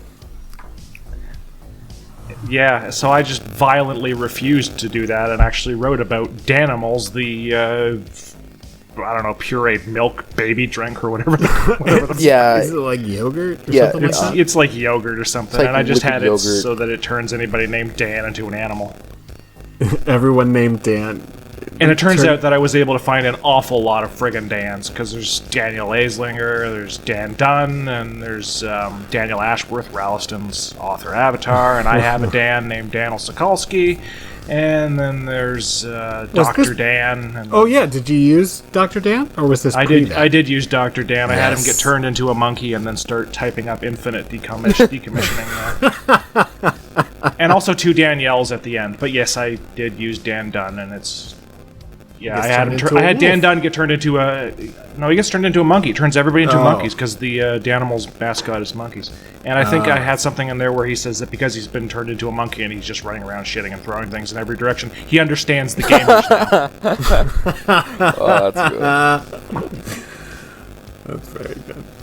Yeah. All right, I've stopped. Good torturing you times. now. That's classic. Good times.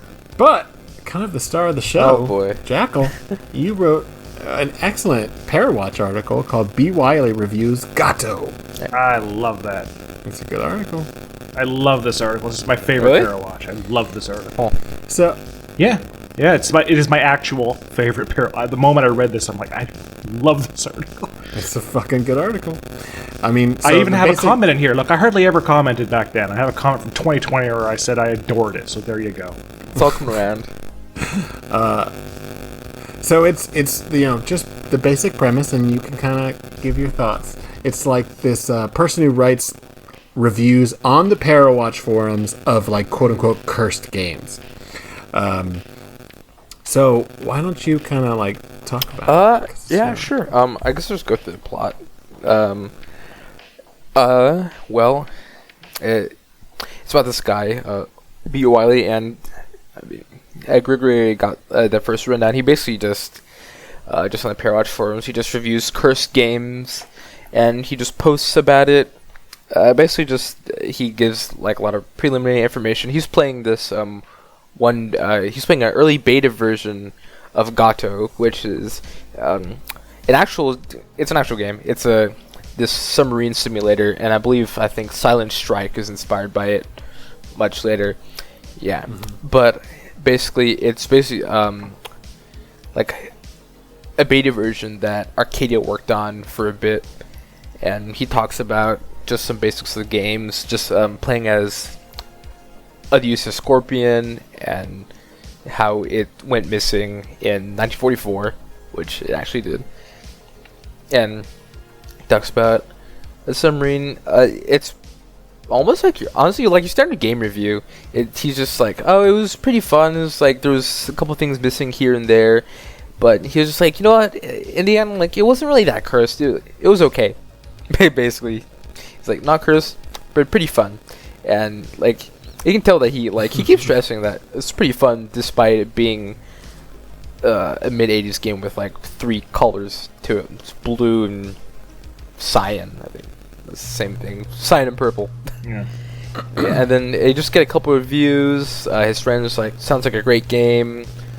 And another commenter asked where he keeps all this game. So he talks about how he's got like this temperature-controlled, like basically like a sealed chamber type. It's like a closet basically that's been repurposed. So the doors got like the draft blocker, everything.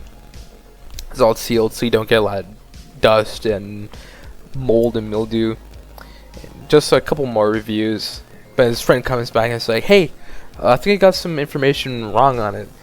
And he has this interaction with his friend over that.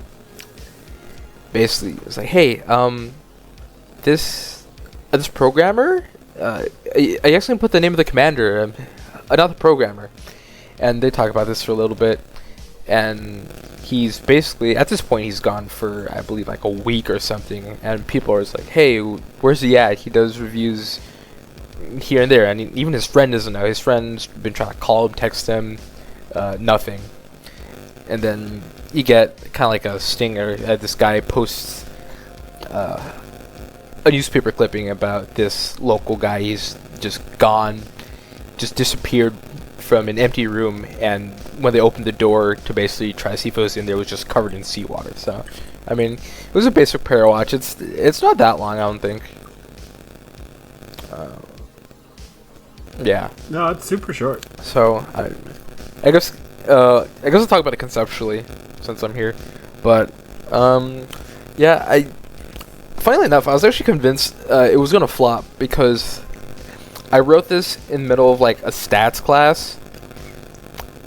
Because I was like dead. I was bored basically because I'd gone through the material already, or I can't remember if it was stats or an anthropology class, but I remember something exceedingly boring. And I was, it's like when the mind wanders, and I don't want to fall asleep in class because that's just the easiest way to get your professor to not like you. So you at least look like you're doing something productive.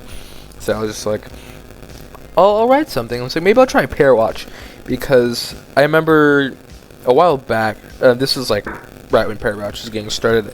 I remember being kind of like disappointed that like not a lot of people used the forum part of the Pair Watch posts, because there's this whole thing about how Pair Watch is kind of like a 4chan like forum board, but like most of the Pair Watch up to that point was just one person talking on like a Twitter thread, like reply after reply, and just nobody else, or like one or two like comments. So I definitely like try to get some of that more forum storytelling. So there's quote unquote the main character, this Bill Wiley, the guy who's doing all the reviews, and there's a couple responses, and pretty much every response is there to do something.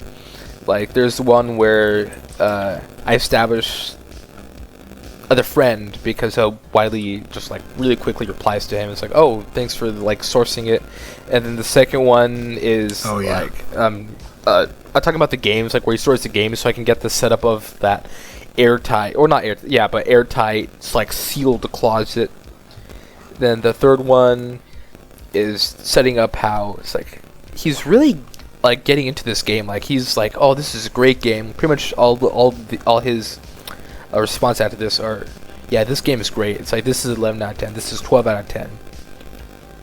And then of course this reply where the friend's just like, it's like, I think you screwed up on the commander. At first I was gonna make it a fictional commander and a fictional submarine, but I realized it would be, it's kind of like that extra grounded in realism factor if it was like a real submarine with a real commander. So the Growler, I think it was a Growler.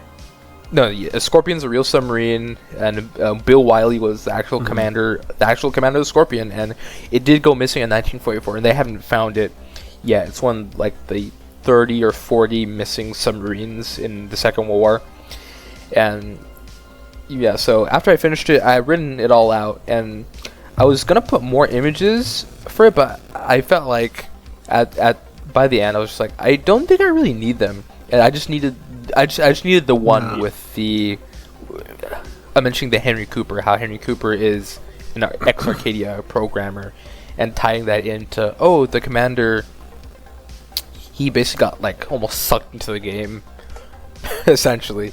So yeah, that was the image is a little bit tedious because I was using that website I mentioned where it's pixel art, and then you upscale it to a certain resolution to make it look like it came off of, I think I tried for like an NES type deal. Even no, it was the I'm trying to find it,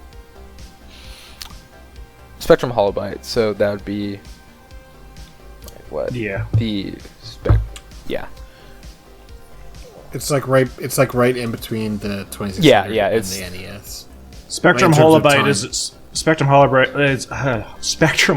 got company. nothing to do with the console. It's just a developer. What is it? I can't remember what game I borrowed it off of. I think I might have just taken it off of. I can't remember. I said most of these, but yeah. I text art. I mean, I wrote it. I just typed it up. It took me like about an hour to write it, and then I think an hour to make the image. It was pretty tedious. So I mean, I'm surprised it's doing well because, again, when I wrote it, I was expecting it to like hit 5 or 10. You just stick there for a while. It should be higher than it is. It really kind of irritates me that it's at 67 because I mean I read this and it's such a fun one. He's like, it's a game. It's about a submarine. It says I'm looking at the submarine. It says it's commanded by Commander Henry Cooper, and then blah blah blah, and he goes through it, and then when he disappears into the game, somebody else is like, "You got the name wrong. It says there's a Commander B. Wiley." So I'm reading it. I'm already enjoying it, and then I look it up, and I'm like, I wonder, did Jackal change the name of the original commander, or did he change the name of the subsequent commander? I look it up, I'm like, oh, the original commander in our universe, was Bill Wiley. It's like, this happened before I read the article, because of course it did, otherwise how am I reading the article? I was very impressed by that detail. It's a very fun story, and I really enjoy it. Yeah, and it like really emphasizes the best part of, I think, Parawatch in a lot of ways, because it needs to be this fairly grounded, even if the events are really crazy and out of this world, it needs to like never fully go like behind the veil, and this one does a great job of that, because you just got like the little hints, like Harry was just saying, you have to look into it to realize, oh, he was not only sucked into the game, but like maybe this was him like being, you know, put into the actual like history of it through this cursed game, but like you don't get any of that explicitly. You have to put those things together, and I think that's the best part about Parawatch for sure. Yeah, it's great. Read it. B. Wiley reviews. Gato. Read it. I also really love the title a lot. Yes. Anyway, so before we get out of here, we were talking about this series that you're planning on doing with Arcadia, and how it ties into shit that the three of us all really love. So why don't you? It's called Perfect Malice, right? So what's the elevator pitch? Well, I guess the one I've been giving recently is it's just Resident Evil meets SCP. That's pretty much just the simplest way I explain it. I mean, it's very heavily inspired by Resident Evil, but definitely, it's one thing. After the Arcadia recanonization, I was always kind of like, not mildly upset, but I was kind of annoyed that it was always, everyone kept doing like the 80s Arcadia, 70s Arcadia, 60s Arcadia, but like there's really not one article about like post like 1993 or heck, even post 1985 Arcadia. Like you barely see any of that on site, and no one's touched modern Arcadia, which is something that like I really hope someone steps up to, because it's definitely like it's an open book. Like the only thing for 2006 Arcadia is they're really shady, shadowy company, and you see their games every now and then, you know, in like your local GameStop, and that's all you know. So you have all this free reign. But anyway, back to Present Mouse. Yeah, I've been working on it, I guess, on and off for about 2 years now, and it's basically been like an amalgamation of a bunch of different things. Like I was able to pick up the 633 SCP 633 rewrite, which is Ghost in the Machine. And I was working on that, and I was looking for a way to tie it in, because as it is, 633, like, it's an alright article. It's good setup for like an iconic villain per se in the Ghost, or just like an iconic character, but it doesn't do much. It involves the UIU for a little bit, so I kind of just extrapolated from there, and it was like it turned into more and more, and I got back into Resident Evil because I think I dropped it after 5 or 6, because I remember I was in, I believe, like middle school or high school. Yeah, it was most fun. I remember I was pretty excited, I think, because I remember it was like Resident Evil 6, like it wasn't that great, and then Village, I saw the trailer for Village, and I was stoked. I was just like, sorry, not Village, RE7 Biohazard, even though that's what it is in Japan. Yeah, I was just like, you know, we might be going back to like the roots of Resident Evil. So that was great. 7 was great. I love that game. And then Village, I was stoked for Village. I pre-ordered that thing like immediately, and I was up like all night. Even though I had work, I was up all night playing that thing. It was so fun. It was like I was dying the next day, but you know it was worth it. Seeing the Bulk, Chris, Ethan, and everybody. Oh, I still haven't played 8 good. yet, but yeah, it's just been like one thing after another. But I for years, I loved Resident Evil so much. I mean, like, I was playing PlayStation when it first came out, and it was the thing that got me to buy a PlayStation when I was just starting high school. But it was, it had fallen on some pretty hard times, in my opinion. In everyone's opinion. Yeah, I mean, some people will defend like 5. I really didn't like 5 that much. It's fun to play, but it's really kind of racist in parts. Yeah. And then also it's just kind of like it went full bore into the action stuff from 4. Even though 4 is incredible, it kind of transformed the whole series in a way that I think a lot of us were not happy with. So 7, I remember when somebody was telling me to play 7, and I was like, I don't know. I feel like I'm kind of burnt. I don't know if I'm going back to that series. And I finally picked it up a year after it came out, and I was just fucking blown away. I agree. I was like, I mean, it's so gross. It's so creepy. They still retain some of the action stuff, but turning it into a first-person game was brilliant. And especially going with that old the vignette, especially the colors, I believe in most Resident, it's this drab green gray for most of the game, and it's dark and it's moody, atmospheric. Something that I can't really say the same for about 6 and maybe 5 at some points, but definitely I remember when 7 came out, I was just like, this is Resident Evil. We're back, basically. Yeah, they haven't tripped over their dick recently after doing that either, really. Because, I mean, the remake for 2 is also fantastic. I haven't played the remake for 3 yet because reasons, but, I mean, I know I've heard complaints about it, but I suspect I'll still enjoy it very much. Well, I think the people that complained about that probably wouldn't have liked the original, but that's full of shit, because 3 was a fun game. The funny thing is that the remake of 3 was rushed, and it's a remake of 3, which was rushed. I know. Actually, I think it's fitting. I don't know if this counts as spoilers, but you don't mind if I talk a little about 3 remake, because I actually just recently replayed it a couple times. No. Well, I'm going to take my headphones off, so make a loud noise when you're done. Okay. All right, bye. Bye. You already played it.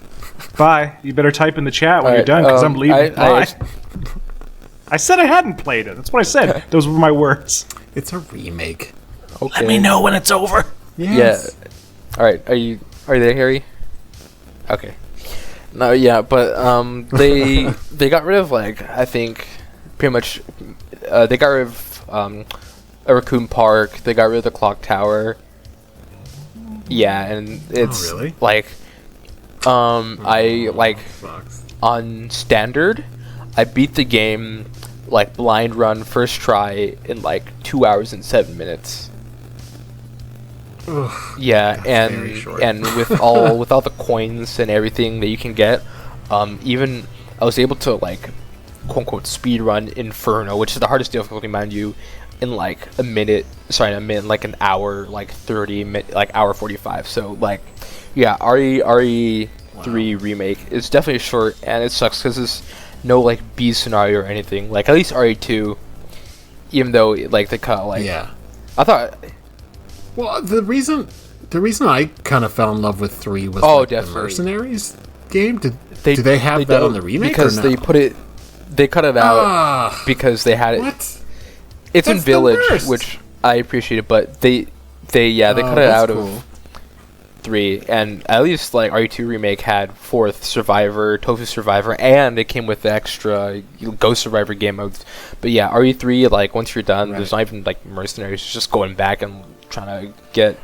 Oh, that's terrible! Because that was the whole point. I mean, when you beat the original game, or when I beat the original game, it was but I have so much more to do because now I can unlock all these other crap. Ugh. Yeah. That's heartbreaking, actually. I guess there's a lot less Mikhail, if you care about that. Yeah. I don't know. But I mean, being so short, I mean, I know the original wasn't a long game, but that is very short. It's really short, but I actually do prefer what they did with the UBCS guys, like Murphy and Tyrell. They actually fleshed Tyrell out, or didn't flesh him out, but he has more interaction with Jill now in this one. I think Nikolai, I definitely like what they did with Nikolai. I feel like he felt more like menacing. He had, like, I guess, less quote-unquote screen time than in the original, but I mean, I felt that this Nikolai was, I mean, he's pretty decent. Like, he's pretty believable as a bad guy for Resident Evil stakes. Right. Yeah, he was not threatening. I mean, OG Nikolai was kind of more of like a gloating type guy. He's like, here's my entire reason of being at gunpoint. He was like a James Bond villain, like going on. But definitely this Nikolai, he's like, he still retains some James Bond villain, but like I definitely like him better than OG RE3 Nikolai. All right, and I found that to get Harry back in here.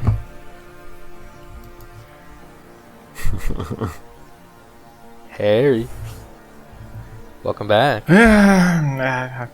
You're coming with me. Yes. So clearly, and I mean, you've shown us some of the logos. Yes. You've had like a lot of inspiration from not just Resident Evil, but other 90s horror games. Like, because I know you and I have both talked pretty extensively about I love Parasite Eve. It's really Parasite Eve is incredible. Go for it. I think it's like genuinely sad that Square only, like, because the second one's okay and the third one's terrible. We don't talk about third thing. Fuck. But like, it's really sad to see, like, especially during this time period when they brought out the first Parasite Eve, was right around the same time they brought out like Vagrant Story and Xenogears and stuff like that, where they were making these one-off games that had like really weird, interesting stuff, and then they just sort of threw all that shit away and just made. Square did Live didn't they? Games. Or was that another company? They might have. I'm not sure. Square did a lot of weird shit in the 90s. But then by the time they brought out Final Fantasy X, and then they lost so much money on that horrible movie, they like retasked everything and like just became a Final Fantasy machine. It's kind of unfortunate. Which, I mean, there have been good Final Fantasy games since then, but I like 12 a lot. But it's really sad to not see those weird, interesting... They're starting to pick that back up now, but it's so cool that you can go back and like play Parasite Eve and watch how... And there's another game, and I forget who made it, but it's called Delca. Oh yeah, Delca. Which is another art, like, it's a JRPG, but it's a survival horror JRPG, and you're like, man, this could have been a whole fucking genre. Yeah. It's incredible. That's one that's like very like it's definitely more gothic horror, if I remember correctly. Yeah, another one. Yeah, it's like set in like late 1800s, early 1900s. Yeah, it's like a manor, and there's like 3 different characters. It's actually really well voice acted, which is crazy because of the time period. Almost nothing was. Yeah, I guess the feeling about Parasite Eve is how most Silent Hill or Dino Crisis fans feel nowadays. So, especially Silent Hill fans, I feel, dude. Yeah. Like I played the first 2. I prefer the first one, but I can't knock the second one because the second one's just like genuinely really good. Like. Yeah, no, you can't knock one of the best games. No, Silent Hill 2 is fucking great. I always preferred the first one, but that I feel like that's just my bias, my personal bias on that. But still, but no, I also prefer the first one. I like the second, and I like the psychological stuff that they did, but it did very much change the focus. And if you like the first one, I would highly recommend playing the third one. I should. I haven't gone around to throw in a room yet, which is crime. So, third one is like a little bit more it's not controversial. It's still very good. It's controversial with me. It's not the one. They did a thing that I don't. Is that the one that brings? Really, you didn't like 3? 3's the one that brings Harry back, right? Harry and Sybil, or that's one way to put it. Harry... Not exactly, but it does connect to that storyline. Yes, that's what I'm mad about. It's so good. I love 3. It's not there. 3's terrific. It's very it is genuinely controversial. There are people that like love 1 and 2 and then get kind of pissy about 3. No, the controversial one is 4. Everybody hates 4. I didn't mind it, but everybody hates 4. That's been coming around recently. I've like, at least from Wisem. Yeah, a lot of people are coming around on 4. It's like not a Silent Hill game, which is true. Yeah, the weird like apartment It's a good game. It's really a well good game. made. It's weird. Yeah, I mean, I guess that's how. But that's yeah, how people really felt about 3. RE4 for a while, though. Even though, I mean, RE4 is a really good game. It aged really well, actually. Yeah, you can play it You can play it on the original console. It came out on fucking GameCube. I have it on GameCube, and it still plays incredibly well. Yep. And the fact that they've brought it out on every console since, and it like barely. It's on PC I'm sure too. On Steam, you can just buy it too. It's actually I think it's the oldest one on Steam that you can get. But don't quote me on that. Well, but they're remaking it because, of course, they've got to skip Code Veronica like a bunch of fucking assholes. Yeah, I really like Code Veronica. I think Code Veronica's Code Veronica is my personal favorite. I love Code Veronica because at least out of the main 4, I've always preferred the Redfields over Jill and Leon. Like, don't get me wrong, Jill and Leon, totally absolutely great characters. I love them, but I just love the Redfields a little bit more. So seeing especially seeing Chris and Claire together, like doing like kick-ass sibling shit, such a good game. Well, especially because when that one had come out, the last thing that we had heard about Chris was just the fact that like Claire was looking for him. That's it, and you're like, okay. And then we went back in time, and like Resident Evil 3 is sort of before and then after Resident Evil 2. So wait, what the fuck happened to Chris? Like, it's like, the guy we played in number 1. Well, I mean, you could have played Jill. I did, but the point is, like, what happened to him? The beauty is, Code Veronica's answer to that is, I don't care, but here's what he did after whatever he did after that. That's right. Oh, well, okay, we called Chris and he came back from Europe. Yeah, he was like... And the answer, like, 20 years later is still, we don't know, really. All he did was, like, we didn't... They never went back and filled it up. And then after he went to Paris, it's just a blank. Just a big blank. We're out there to destroy Umbrella. Every game in that whole first 4 game stretch is like it ends with we gotta go kill off Umbrella, and then Resident Evil 4 starts and goes the stock market killed Umbrella. It was the biggest. As much as I love 4, it was the biggest. I don't know. Like when I started 4, and it was like, what do you mean, guys? That sucks. That sucks. Just give me the fucking climax. It wasn't Darkside Chronicles. It was that Wii on-rail shooter that actually had that one mission where Jill and Chris went to go deal with that, like the oil rig Umbrella location, and it's got that Sergei, I think, that Russian guy, and Wesker was there too. Wow, you are a real fan. I didn't even play that shit. I've played Gaiden, the Game Boy game, to completion. That I remember hearing that was pretty good. I like it, and everybody doesn't like it. I like it. I mean, it'd be pretty funny if they went with the whole Leon is a BOW aspect part of it, but I mean... Yeah. It's totally non-canonical. It also has an amazing, the greatest show-stopping video game bug I have ever seen in my life. Which is if you start to kill one of the final bosses too quickly, the game locks up and deletes your save. What? That's amazing. I quit. It's like 20 hours in. It's like, guess what? You've got no save now. Definitely. Yeah. Great game. Yeah, but I definitely love Code Veronica. Code Veronica's my favorite because also Code Veronica's campy, but campy in like the right B action movie way.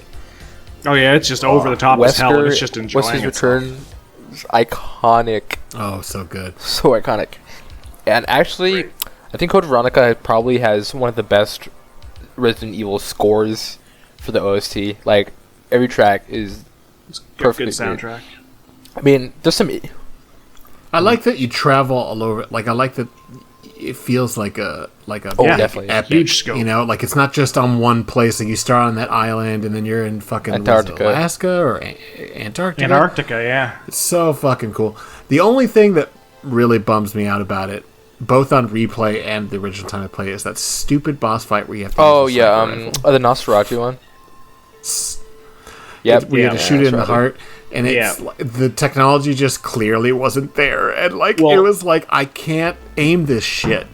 And it also has Capcom's single worst moment of game design in their entire dozens of games career, where they set it up so that you need certain number of weapons to kill that thing, and it'd be nice to have a buffer, but anything that you cake with those characters don't get to give to your next. They're about to kick you out of those characters and give you a new one, and you can that's totally definitely... fuck yourself if you take all the stuff. That happened in 2. That happened in 2 as well, because not from the giving different guns to different characters. Taking both things. For the B. Yeah, I fucked myself over on the Claire thing because I had taken the grenade launcher, I think, with Leon, or I can't remember exactly. You take the machine gun. It's a MAC-10. Yeah, and at the end, I was like, I don't have any ammo, and I don't know what's gonna. And I was in the lab.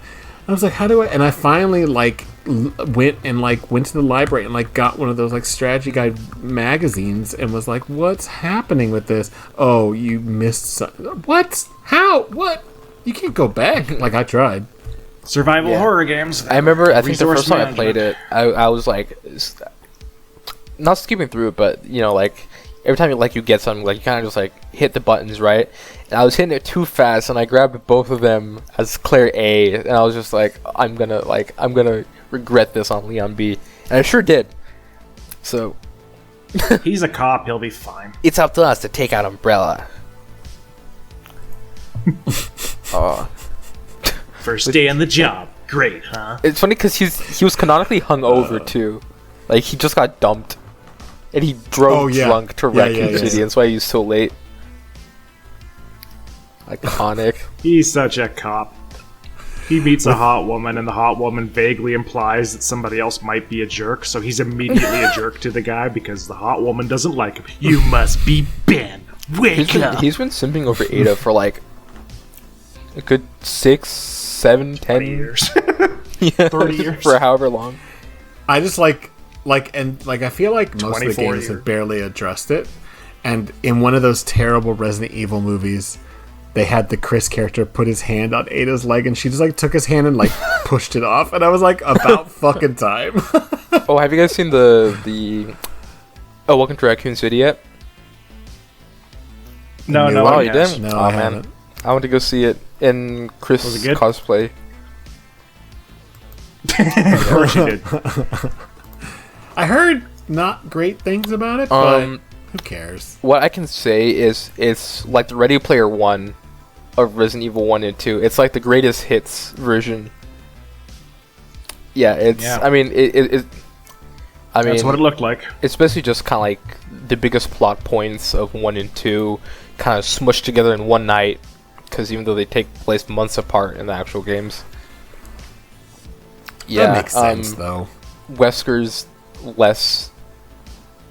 Well, okay, he's not really a villain, actually, in the movie, which is... Yeah. Huh. Well, I look forward to it. Yeah, it's alright, it's not bad. But maybe we should wrap some of this up and read some emails. What do you guys think? All right. Oh, wait, are we still doing the pod? We're still doing that podcast? Yeah, we're still doing the podcast. I know, Jackal's been threatening to come on and take over and just talk about video games forever, so I just thought I'd schedule it. Yeah, there was simply no way to do this without just us talking about Resident Evil for 20 minutes. Be glad I'm barely talking about Parasite Eve, because I could talk another 30 minutes. So could I. Well, we'll get Jackal on for something else, and we'll just talk about Parasite Eve next time. All right, so we've got some emails here, and Harry, why don't you read this first one from Gizma? I would be happy to, since Gizma gave me money on Ko-Fi. Our fans are fantastic. So, greetings from Gizma. Out of all the topics this podcast covered so far, I think Arcadia has got to be the one I know the least about. Ooh, well, there you go.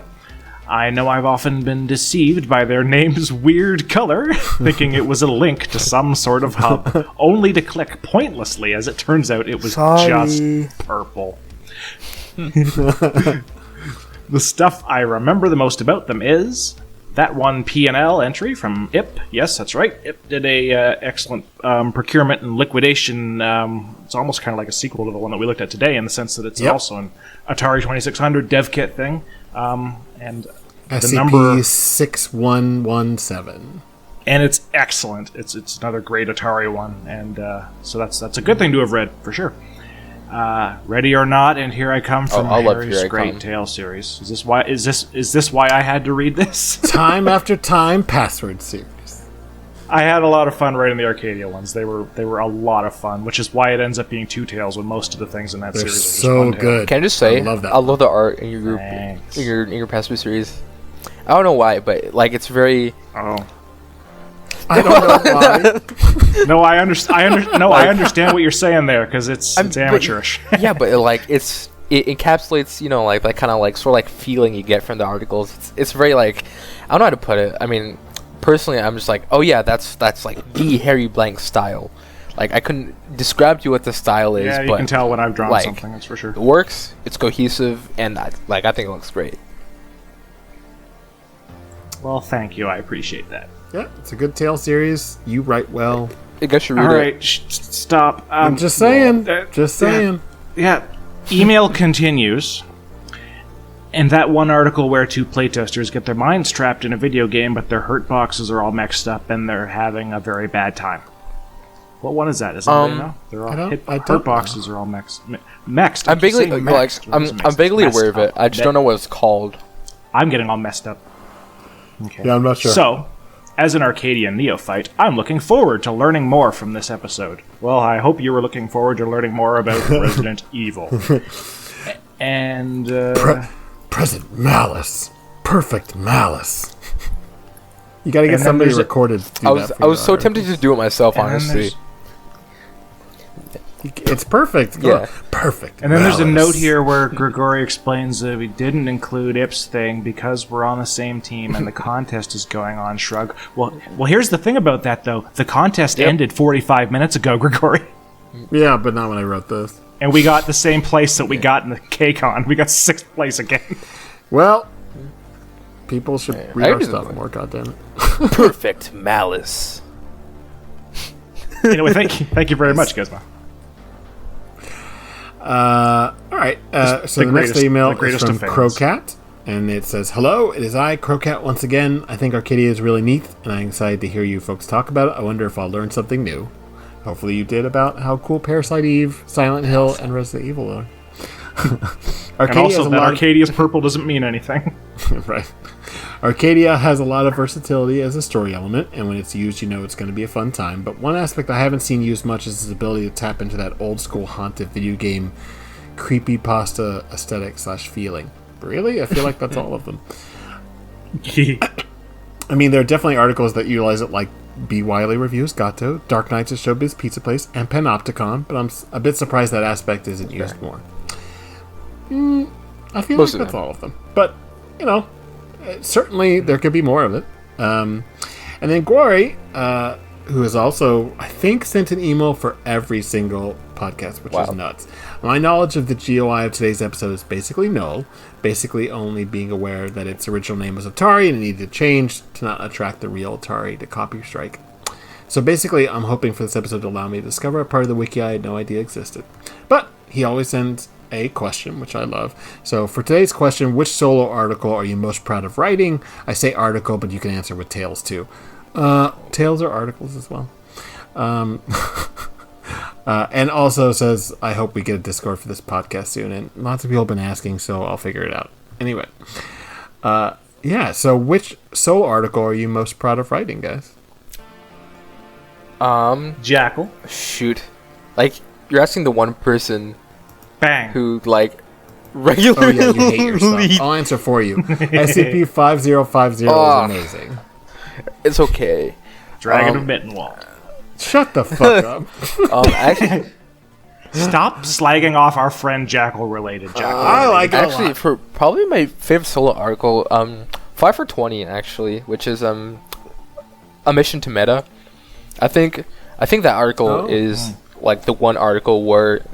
I actually got to what I was envisioning in my mind personally, because that was after my Space 1999 binge. I like going back every now and then just to watch Space 1999. It's a great show. Martin Landau, Barbara Bain, as everyone should. It's a very good show. Yeah, it's a season very one good is show. amazing. It's I often describe it to people. It's like Twilight Zone in space, almost. And yeah, so I definitely just want to capture like kind of like that weird, creepy, like almost like. Oh shit! That's why it's called Mission to Meta. Yeah. I get it. Shit. That's a Space 1999 joke. Oh god. And the spacesuits are like, I believe I described them as these orange with a yellow helmet, and I think one of the characters is literally named John Koenig, as like a reference. Of course. But yeah, definitely, yeah. I just tapped into that Space 1999 aesthetic, and I think I pulled it off pretty well. And I think it's one of the better examples of what do I put, like negative, not negative storytelling, but it's like you have all the information, but like you feel like there's something missing, like there's something that you can put together after, if you know what I mean. Yeah, I think that's probably the best one that I've done with at least all those aspects, and just generally I think the images for that one fit really well, so that's probably my favorite solo article. Good choice. Alright, you two? You want me to go next, or you want to go next, Harry? I'll go next just for shits and giggles. Because I like subverting any question anybody gives to me. I'm going to name two things because they really should have been one thing. And it's the, what number would it be? The fourth and fifth things that I wrote, I'm guessing? The Significant Others, which is a tale series, which is actually two tales, which is actually one tale, which is like 23,000 words long, and it set up basically my whole canon and all my characters, and I'm still quite proud of it, which is embarrassing because I have 113 pages. I'm saying that my best one is my fourth and fifth pages, but I don't give a shit. I'm still really proud of that one. It's lots of characterization and romance and world building, and I still like it, and I still get nice comments on it fairly regularly, so it makes me feel good, and I like feeling good. It's the first thing I read by you. Oh, that's right. You read 23,000 words. I'm always amazed when anybody sinks the time into reading that. I'm always deeply grateful, and especially when you did that originally. When I hardly had anything on the website, nobody knew who I was. Yeah, but you had given me really good crit, and had read through, and it was like only my fourth article I think at the time that you had crit. So it's not like I got like super like there's some. No, I felt brand new at the same time as well. And then you were like, well, I wrote this thing. And I was like, okay. And then I don't know if you warned me that it was long or you said it was long. Probably. But you didn't say it. I don't think you told me how long it was because I remember being like significantly shocked that it kept going down. But I'm only halfway through. Yeah. And then I just clicked through the next one. I think I read it basically all night and then the next morning. And then I sent you a message being like, that was really fantastic. Especially like... I just can't believe how well you did the pacing of going back and forth in different time periods, because that, if I had done that, either I would have gotten bored or I would have lost the track of where I was going with it. And I lost my mind writing that thing. It just took ages. I imagine you being like Charlie Day with the board and like red strings going. That was pretty much like, oh my god! I don't know how you made this make sense. It's so incredible. It goes back and forth in these different time periods, and then progressively keeps moving forward. Not just in the present, but in the flashbacks as well. And it was just kind of, how the fuck did you do this? Yeah, the first one goes back and forth between 2020 and 2002, and both of those move forward as many times as you go back to them. And then the second one starts in 2002 and then goes through almost every year all the way up to 2020 in sequential order. Yeah, it was a real fucking mindfuck for me to write that, but I still get really nice comments on it, and it's always good to hear from people. All that length, and then also I think the crescendo is like really effective because by that point you like are so like emotionally invested in like Doug and Phil, and it's just like, okay, how are you even going to wrap this up? And you wrapped it up in like an action movie way, which was not what I was expecting at all. It's not indicated by the plot. It's but it fits and it works really well. Well, I mean, Harry's stuff is always like wonderful. I can only hope when Harry kicks it off with his best-selling novel series, I get a signed first edition in the mail. All right. Seriously. Thanks. Next. And for myself, Thanks, I think I'll also say two things, just because it's kind of boring to say the thing that I'm always saying, which is 5923. And I've already talked about that, so whatever. Instead, I want to talk about coming up with Victim, because Disadron came to me with like a list. He just like approached me on Discord and said, "Hey, I've got a bunch of ideas. Would you want to like collab on any of them?" I would just kind of give you the idea, and then we could, share credit or work it out, however. And he just he just said, "Here's 4 or 5 ideas. Which one of these appeals to you?" And one of them was, what if something scared you so bad that it like had an amnestic effect, that you could not remember what it was that scared you, but you just remembered the emotional trauma of it. And he named it AM capitalized nestic. And I immediately saw AM and thought radio. And so I just 24 hours later, I came back to him with a draft, and I kept showing you Harry little bits of it. I'm like, what about this? Because I just sat there for like 5 or 6 hours just like typing out weird shit. And I didn't even know what I was I just like let there's no plot. It's just a bunch of weird shit. And some of my favorite lines ever, including we want to wish the corpse of JFK a merry fuck you. Iconic. It was so unlike anything you had. I was reading, you were sending me bits, and I'm like, where are you channeling this out of? I don't know. Rancid it was just, calf meat. I just like, oh god, yeah, I got real body horror in it too. You did? Yeah, and then there's like a weird thing where like there's like a sex therapist who's on the phone, and instead of telling the guy, how to like achieve orgasm, she's telling him to go be like a corporate wage slave. But in the same, just like and then like that became Victim. In fact, I used Victim VKTM as the call sign for the radio, and I liked it so much. Yeah, I liked it so much, and it was doing so well so quickly that I was like, what if I did more media stuff? And then I started thinking about what could VKTM stand for. And so that's the origins of it. Which is so appropriate for the SCP wiki, because of course SCP is also backronymed. Yeah. We had SCP, and then they went, the Secure, Contain, Protect. I remember because I told you, I was like, what if it was Voight-Conf Technical Media? And you were like, that sounds good. And I'm like, I don't know, it sounds really familiar. Yeah. Okay, come on, there's no way I didn't know that. No, you didn't know it. Okay. There's no way I have the records, man. There's no way you typed Voight Camp and I didn't know that was the Voight Camp. Go back. You see a tortoise in the desert. I'm not 12 years old. I know this shit. I'm not 12. It's supposed to be different in the book, isn't it? Though. Well, you see, if you go to one of our side chats, we were talking about Jack Dragon earlier, right? If you go talk to Jack Dragon X, he will say, "What the fuck is a Blade Runner?" I have a copy of the book on me, actually. Oh my god. Jack is my gold standard for what a small child would say if you ask him a question. Well, anyway, I didn't remember where I got the name from. He's not listening, so it's fine. But then either you told me or I like looked it up. But the point is that it was like, oh well, that's not going to work. And then I don't even know where I got Vikander or Need, but Anyway, he is. Yeah, I would say that's definitely my proudest thing, because that completely changed my trajectory on the wiki. Like, there are people that don't even know about my series or like some of the more serious stuff that I've written, because they just know about Vikander Need and 6500. Right. That's great. Yeah, it's Voight-Conf. VOIGT. Yeah. In my copy. Yep.